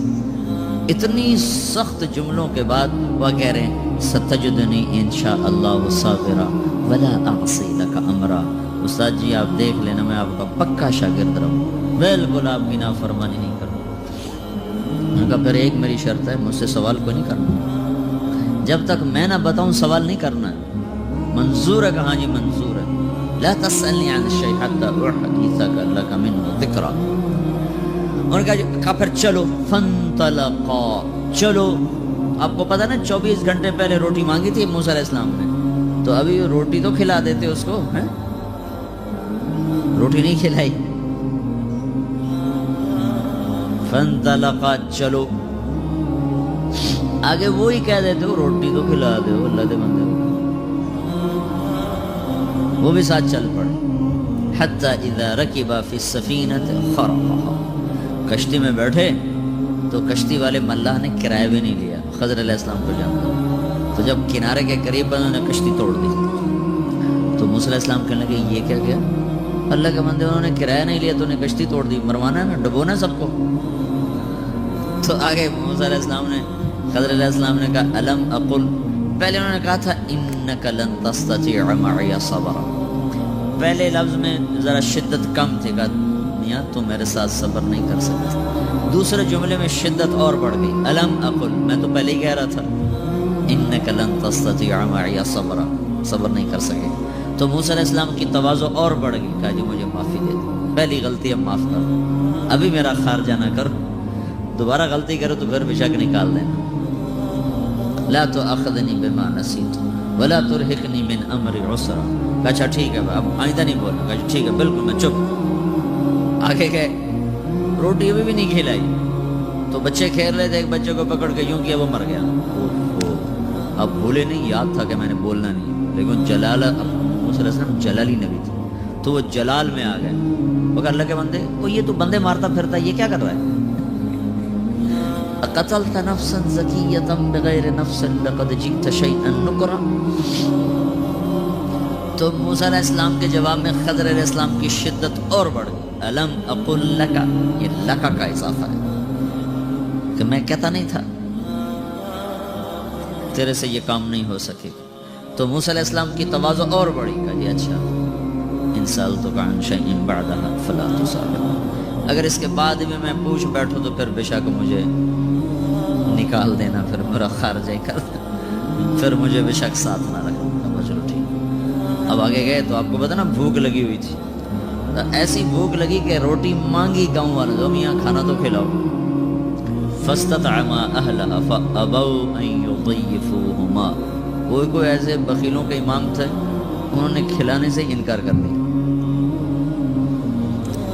تو جب وہاں سے باہر نکلے تو ایک دیوار یوں ہو کوئی کھڑی تھی ایسے، تو خضر علیہ السلام نے گزرتے گزرتے اس کو ہاتھ مارا، صرف یوں ہاتھ کیا تو ایسے سیدھی، یہاں پھر نہ رہ سکے. کہنے لگے وہ روٹی نہیں کھوا رہے تو کدھر ٹھیک کی تھی جا، لو شئت لاتخذت علیہ اجرا، اور کم از کم اس کی مزدوری تو لے کہ اس کی ہم روٹی کھا سکیں. تو خضر علیہ السلام نے کہا ھذا فراق بینی و بینک، اب تیری میری جدائی کا وقت آ گیا ہے. اب لہجے میں نرمی آنا شروع ہو گئی، پہلے سختی تھی، انک لن تستطیع الم اقل اور الم اقل لک، اور جب فراق تو سأنبئک بتأویل ما لم تستطع، یہاں لفظ کو چھوٹا کر دیا، وہاں تستطیع یہاں تستطع، یا اڑا دی، نرمی آ رہی. میں اب تمہیں بتاتا ہوں، کشتی اس لیے توڑی، بچہ اس لیے مارا، اور دیوار کو اس لیے ٹھیک کیا. سارے کام میں نے اللہ کے امر سے کیے، خود نہیں کیے، اللہ کا امر تھا، میں کرتا کیا کرتا ہے. وما فعلته عن امری، جو کچھ کیا میں نے خود نہیں کیا. ذالک تأویل ما لم تستطع، یہاں ایک لفظ اور اڑا دیا. یہ سب کچھ میں تمہیں جو بتا رہا ہوں یہ اس چیز کا قصہ ہے جو تم سہ نہ سکے. یہاں تا کو بھی اڑا دیا، اور لفظ میں نرمی آتی گئی، لہجے میں نرمی آتی گئی. جب جدا ہونے لگے نا تو کہنے لگے موسیٰ ایک بات تو بتاؤ. کیا؟ کہنے لگے مجھے تو نے تانا دیا کہ کشتی توڑ کے ہمیں ڈبونا چاہتے تھے، تیری ماں نے تجھے صندوق میں بہایا تھا تو وہ بھی تمہیں ڈبونا چاہتی تھی. کہنے لگے نہیں، کہ وہ بھی اللہ کا امر تھا، یہ بھی اللہ کا امر. کہ مجھے نے تانا دیا کہ میں نے بچہ مار دیا، تو نے تو ٹھیک ٹھاک ثابت مصری مار دیا تھا. ایک مصری موسیٰ علیہ السلام لڑ رہے تھے دو، ایک ان کی قوم کا ایک مصر والا مصری، تو موسیٰ علیہ السلام نے مارا مکہ تو وہ مر گیا، فوکزہ موسیٰ فقضى علیہ، مر گیا۔ وہاں سے موسیٰ علیہ السلام بھاگ کر پھر آئے تھے مدین کی طرف، تو کہا وہ جو تیرے ہاتھوں مر گیا تھا وہ کیا تھا؟ جس سے وہ اللہ کی تقدیر، یہ بھی اللہ کی تقدیر۔ پھر کہنے لگے مجھے تو نے تانا دیا کہ میں دیوار بنا دی اور میں نے مزدوری کوئی نہ لی۔ تو جب وہاں پہنچا تھا مدین اور شعیب علیہ السلام کی بیٹیاں پانی اپنی بکریوں کو پلانے کے انتظار میں کھڑی تھی، تو نے سب کو پیچھے ہٹا کر ان کو پانی پلایا بکریوں کو، تو ان سے کہتا پہلے مجھے مزدوری تو پھر پانی پلاؤں گا، تو بھی تو جا کے بیٹھ کے کہتا، کہنے لگا ہوں روٹی تو کھوا، رب انی لما انزلت الی من خیر فقیر۔ اس سے وہ حکمت ربانی تھی، یہ بھی حکمت ربانی ہے۔ میں اس قصے میں تمہیں ایک بات بتانا چاہتا ہوں کہ اگر موسیٰ علیہ السلام جیسا جلیل القدر نبی استاد کی شرطوں کو پورا نہیں کرے گا تو اس سے وہ نہیں لے سکے گا۔ یہ اللہ کا ایسا محکم قانون ہے کہ یہ بدل نہیں سکتا۔ موسیٰ علیہ السلام کے مقابلے میں خضر علیہ السلام کی کوئی حیثیت نہیں، کلیم اللہ ہے۔ 5 بڑے رسولوں میں موسیٰ علیہ السلام، نوح علیہ السلام، ابراہیم علیہ السلام، موسیٰ علیہ السلام، عیسیٰ علیہ السلام اور حضرت محمد صلی اللہ تعالی علیہ وسلم، یہ 5 بڑے رسول، تو اس میں تیسرے نمبر پر موسیٰ علیہ السلام کھڑے ہوئے۔ لیکن اگر وہ خضر علیہ السلام کی شرائط کو پورا نہیں کر رہے ہیں تو خضر علیہ السلام کو جو اللہ نے دیا ہے وہ موسیٰ علیہ السلام کو نہیں ملے۔ ایک دفعہ ہمارے نبی نے فرمایا کاش موسیٰ علیہ السلام صبر کر لیتے تو ہمیں کتنی عجیب و غریب باتیں معلوم ہوتی خضر اور موسیٰ کے قصے سے۔ تو اگر تمہیں کوئی بھی کوئی علم تمہیں چاہیے، جس سے سیکھنا ہے نا اس کی قدر کرنی پڑے گی۔ یہ ایک کہاوت ہے کہ تانبے کو سونا بنا لیتے ہیں، ایک کہاوت ہے، یہ ایسا ہوتا نہیں ہے، لیکن ایک یہ چلا آ رہا ہے کہ تانبے پر ایسا ڈالتے ہیں کوئی کیمیکل کہ وہ سونا بن جاتا ہے، اور اس میں لوگوں نے بڑی رقمیں لٹائی ہیں، ہے یہ ایسی کہاوت۔ اس پر مولانا روم نے ایک قصہ نقل کیا ہے سبق کہ ایک جوگی تھا جس کو سونا بنانا آتا تھا، تو بادشاہ کو پتہ چلا کہ یہ سونا بنانا جانتا ہے، تو اس نے اس کو بلوایا، کہا مجھے سونا بنانا سکھاؤ۔ کہا جی مجھے تو آتا نہیں۔ تو اس نے بڑا لالچ دیا، انہوں نے کہا جی مجھے تو آتا نہیں۔ پھر اس نے اس کی خوب ٹھپائی کروائی، کہا جی مجھے تو آتا نہیں۔ تو اس نے اس کو چھوڑ دیا پھر، اور کچھ دنوں کے بعد بھیس بدل کے اس کے جھونپڑے پر پہنچ گئے۔ کہنے لگا جی مجھے تو بس آپ کی عقیدت اور محبت کھینچ کر لائیے، میں آپ کی نوکری کرنا چاہتا ہوں۔ اس نے کہا میاں میں غریب درویش آدمی، میری کیا نوکری کروں، بس آپ کے کپڑے دھوؤں گا، روٹی پکاؤں گا، میں آپ کے ساتھ رہوں۔ تو اس نے ساتھ رہنا شروع کیا، خدمت شروع کی۔ 4 مہینے گزر گئے تو ایک دن وہ جوگی کہنے لگا مجھے سونا بنانا بھی آتا ہے۔ تو وہ بادشاہ کہنا مجھے نہیں چاہیے سونا وانا، مجھے بس تمہیں چاہیے۔ انہوں نے کہا نہیں، تم نے مجھے خوش کیا، بادشاہ نے مجھے بڑے لتر مارے، میں نے اس کو نہیں سکھایا، تمہیں سکھاؤں گا۔ بادشاہ نے بڑی پٹائی کی پر اس کو میں نے نہیں بتایا، تمہیں ضرور بتاؤں۔ تو وہ اس کو لے گیا اور وہ جڑی بوٹیاں نکال کر یہ بھی سونا بنا۔ ٹھیک، اگلے دن بادشاہ غائب ہو گیا اور اس کو پکڑوا لیا دوبارہ۔ پکڑوا کے سامنے لایا تو کہنے لگا مجھے پہچانتے ہو؟ تھوڑی دیر تو دیکھتا رہا، پھر پہچان گیا، وہ شاہی لباس، وہاں نوکروں کا لباس، تو تھوڑی دیر تو لگی، پھر پہچان گیا تو وہ ایسے کانپنے لگا۔ کہنے لگا مجھے پہچان لیا؟ کہا جی پہچان لیا۔ کہا پھر میں نے سیکھا کہ نہیں سیکھا؟ تو کہنے لگا تو خدمت سے ہی سیکھا ہے نا، جوتے مار کے تو نہیں سیکھا ہے، خدمت سے ہی سیکھا ہے۔ تو اس وقت ہمارے کالجز میں استاد شاگرد والا قصہ ہی ختم ہو گیا۔ اور کچھ جان بین کی بات ہے، چونکہ ہر طرف کمائی ہی کمائی کا ذہن بن گیا ہے، لیکن اپنے ادب کو ساتھ رکھیں۔ میں سنڈر ماڈل اسکول سے میں نے میٹرک کیا 69، میں 8ویں میں پڑھتا تھا، تو ہمارے دینیات کے استاد تھے نذیر صاحب، انہوں نے مجھے بلوایا، وہ کلہ باندھتے تھے، بہت بڑا کلہ تھا، تو ان کے پاس ہمارے اردو کے ٹیچر بیٹھے تھے عاصم صاحب، تو وہ وہاں پرچے چیک کر رہے تھے اس وقت۔ جب میں پہنچا ہوں تو وہ فٹ بال کا میچ کا آنکھوں دیکھا حال، کسی لڑکے کا یہ پیپر، یہ سوال نہ وہ چیک کر رہے تھے، تو میرے پہنچتے ہی انہوں نے فٹ بال کو ہٹ لگائی، تو ہٹ کے لفظ کو انہوں نے ایسے گول دائرے میں کیا، تو غلطی بنائی تھی، تو نذیر صاحب کہہ رہے تھے کہ یہ کیا غلطی آپ نے پکڑی ہے. تو عاصم صاحب کہہ رہے تھے یہ اردو کا پرچہ ہے، انگریزی کا پرچہ نہیں ہے. اس نے لکھا ہے ہٹ لگائی، اسے لکھنا تھا ٹھوکر لگائی. یہ دونوں استادوں کی آپس میں گفتگو ہو رہی. تو میں وہاں کھڑا یہ دونوں کی بات سنوں. تو پھر عاصم صاحب نذیر صاحب سے کہنے لیں گے، اپنا نذیر صاحب وہ فلاں بچہ آیا تھا میرے پاس کہ جی میں نے آپ کے پاس ٹیوشن پڑھنی ہے تو مجھے کو ٹائم دے دیں. تو میں نے اسے کہا بیٹا حکومت جو مجھے تنخواہ دیتی ہے نا میرا اس میں بخوبی گزارا ہو جاتا ہے، تو میں اپنے علم کو بیچا نہیں کرتا. تمہیں جب ضرورت ہو آ جایا کروں تو میں ویسے ہی پڑھا دیا کروں. تو ایسے استاد تو سبحان وہ جہاں سے گزر جاتے تھے نا تو ہماری روح فنا ہو جاتی. ایسی ان کی ہیبت.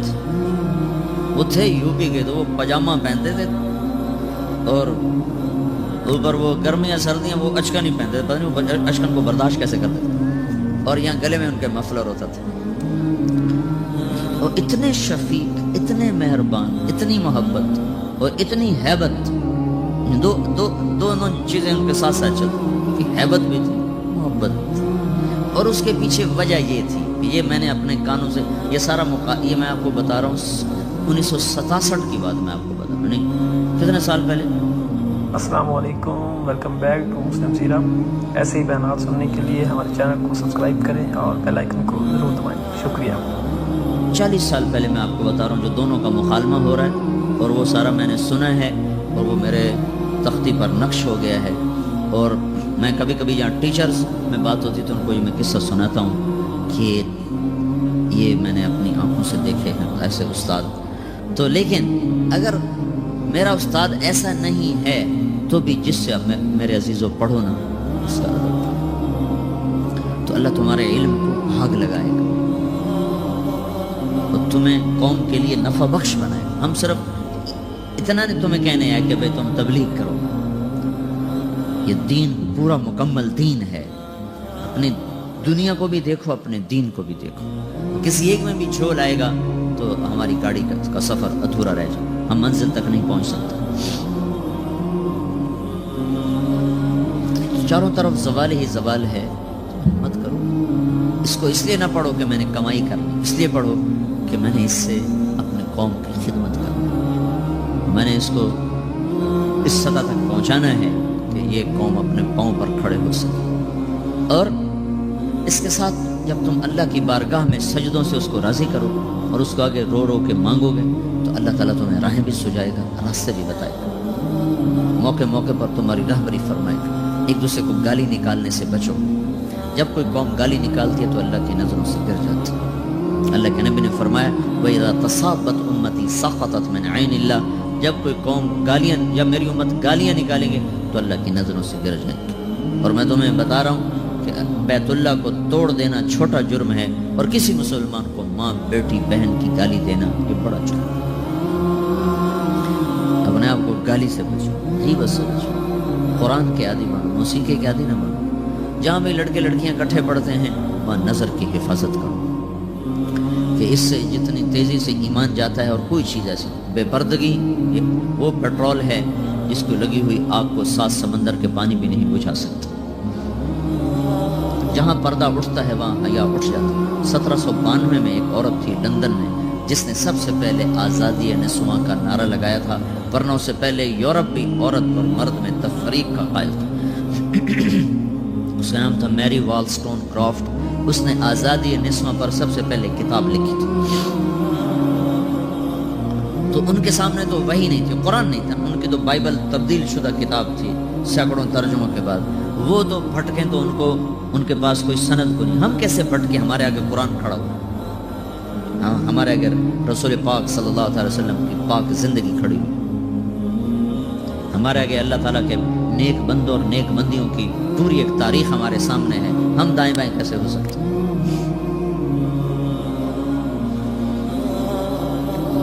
تو چونکہ ہم ایک فریب کا شکار ہو چکے ہیں اس کا تو ہمارے پاس کوئی توڑ نہیں ہے.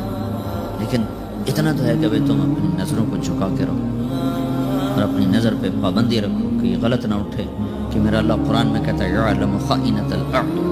جب تیری نظر غلط دیکھتی ہے تو یاد رکھ میں دیکھ رہا ہوں، تو مجھ سے چھپ کے نہیں دیکھ سکتی۔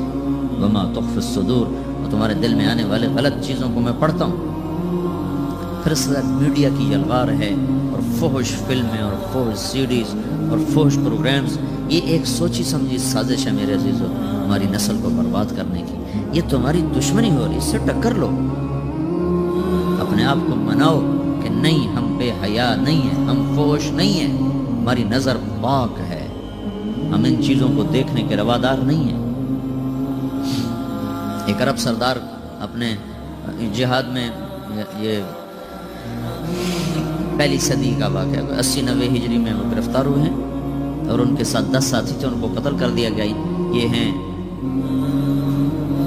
حبیب، ان کا نام ہے حبیب۔ تو یہ بڑے اونچے لمبے نوجوان تھے، تو ان کو رومی سردار نے کہا یہ مجھے غلامی کے طور پہ دے دو، تو نے اس کو غلام بنا لیا۔ اس سے کہنے لگا اگر تو عیسائی ہو جائے نا تو میں تمہیں بیٹی بھی دیتا ہوں، اپنی جاگیر بھی دیتا ہوں۔ وہ کہنے لگا تو مجھے سارا جہان بھی دے دینا تو میں ایک پل کے لیے بھی عیسائی ہونے کو تیار ہوں۔ تو اس نے دیکھا کہ یہ اس طرح نہیں مانتے، تو اس نے ایک لڑکی کو تیار کیا اور ایک کمرے میں ان کو، ایک گھر میں ان کو بند کر دیا۔ 3 دن کا وہاں راشن رکھا اور کہا، اس لڑکی کے ذمہ لگایا کہ تم اس نوجوان سے بدکاری کرواؤ، جب یہ بدکاری کرے گا تو پھر سب کچھ کرے گا۔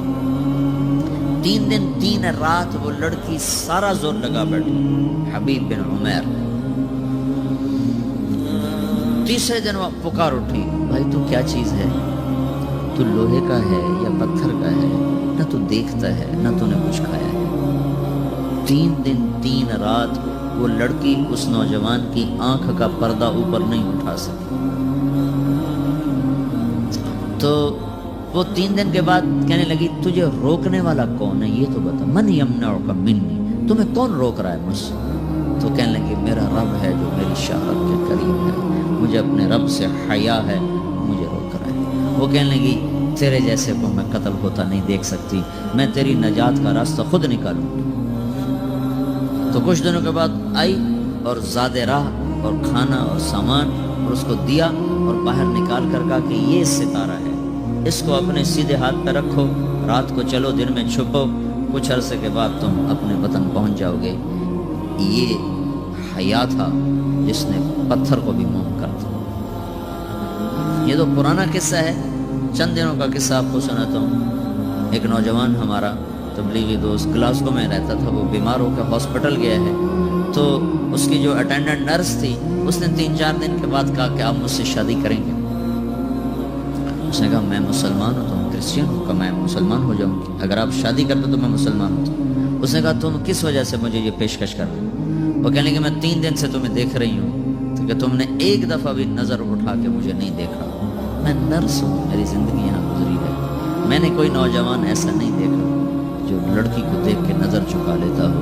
میں پہلی دفعہ اپنی زندگی میں کسی کو دیکھ رہی ہوں کہ جب اس کے سامنے میں آتی ہوں تو اس کی نظر جھک جاتی ہے، تو مجھے یقین ہو گیا تیرے اندر سچائی ہے۔ وہ مسلمان ہو گئے، اس نے آگے کتنی بچیوں کو مسلمان کیا۔ پھر اشفاق احمد صاحب مرحوم تھے، یہ ڈرامہ رائٹر، ان سے اچھی سلام دعا تھی میری۔ تو ایک دن مجھ سے کہنے لگے کہ میں تبلیغ کے کام سے متاثر ہوا ہوں انگلینڈ جا کر، پاکستان میں نہیں، انگلینڈ جا کر۔ تو میں ایڈمبرا میں پارک میں بیٹھا تھا، میری بیوی میرے ساتھ بیٹھی تھی، تو ایک جماعت آئی، انہوں نے آ کر اذان دی مغرب کی اور نماز پڑھی۔ نماز کے بعد نا 13-14 لڑکیاں بھاگ کے آگے آئیں ان سے بات کرنے کے لیے۔ تو میں نے بیوی سے کہا آؤ سنو یہ کیا کہنے تھے۔ تو کہا ہم دونوں بھی پہنچے، تو جس نے جماعت کرائی تھی نا اس کو ایک لڑکی آگے بڑھ کے کہتی آپ کو انگلش آتی؟ مجھے آتی۔ کہی آپ نے کیا کیا ہے؟ جی ہم نے اپنی عبادت کی۔ تو لڑکی کہنے لگی آج تو اتوار نہیں ہے۔ تو اس نوجوان نے کہا کہ جی ہم دن میں 5 دفعہ کرتے ہیں، صرف اتوار کو نہیں، روزانہ 5 دفعہ۔ وہ لڑکی کہنے لگی یہ تو بہت زیادہ ہے، آپ اس کو کیسے نبھاتے ہیں؟ تو اس نے اس کو جواب دیا، 2-3 سوال اس نے اور کیے، جواب دیا۔ تو کہنے لگی اچھا بہت مہربانی۔ اس نے سے ہاتھ بڑھایا آگے ملانے کے لیے نا، تو وہ نوجوان کہنے لگا میں آپ سے معافی چاہتا ہوں، میں آپ کو ہاتھ نہیں ملا سکتا۔ تو اس لڑکی نے کہا کیوں؟ کہ یہ ہاتھ میری بیوی کی امانت ہے اور کسی کو نہیں لگ سکتا۔ تو لڑکی کھڑی تھی، وہ زمین پہ گر گئی، صرف اس بات وہ زمین پہ گر گئی، کھڑے کھڑے وہ زمین پہ گر گئی، اور وہ بچوں کی طرح رونے لگی، پھوٹ پھوٹ کے۔ اور کہنے لگی وہ لڑکی کتنی خوش قسمت ہے جس کے تم خامد ہو، کاش یورپ کے مرد بھی ایسے ہی ہوتے۔ جس رب نے نفسیات بنائی ہے وہ اگر کوئی عورت کپڑے اتار دے تو اس کی نفسیات بدل جائے گی، چاہے وہ مغرب میں پیدا ہو چاہے وہ مشرق میں پیدا ہو۔ عورت کی نفسیات ہی حیا ہے اور وفا ہے، کسی وفادار کی تلاش ہے، تو وہ اس کو پتہ بھی نہیں ہے کہ مشرق کا حیا کیا ہے، لیکن وہ اس کو اللہ نے عورت بنایا ہے، اس کے اندر کی وہ نہیں مر سکتی چیز۔ کاش یورپ کے مرد بھی ایسے ہوتے۔ اور آنسو پوچھتی ہوئی وہاں سے اٹھ کے چل دی تو اشفاق صاحب مرحوم کہنے لگے میں نے اپنی بیوی سے کہا بانو آج وہ تبلیغ ہوئی ہے کہ لاکھوں کتابیں بھی چھپ جاتی، وہ کام نہ ہوتا جو یہ نوجوان اپنے عمل سے کر رہے۔ تو میرے عزیزو کٹی پتنگ نہ بنو، اپنے کٹی پتنگ کی منزل کوئی نہیں رہتی۔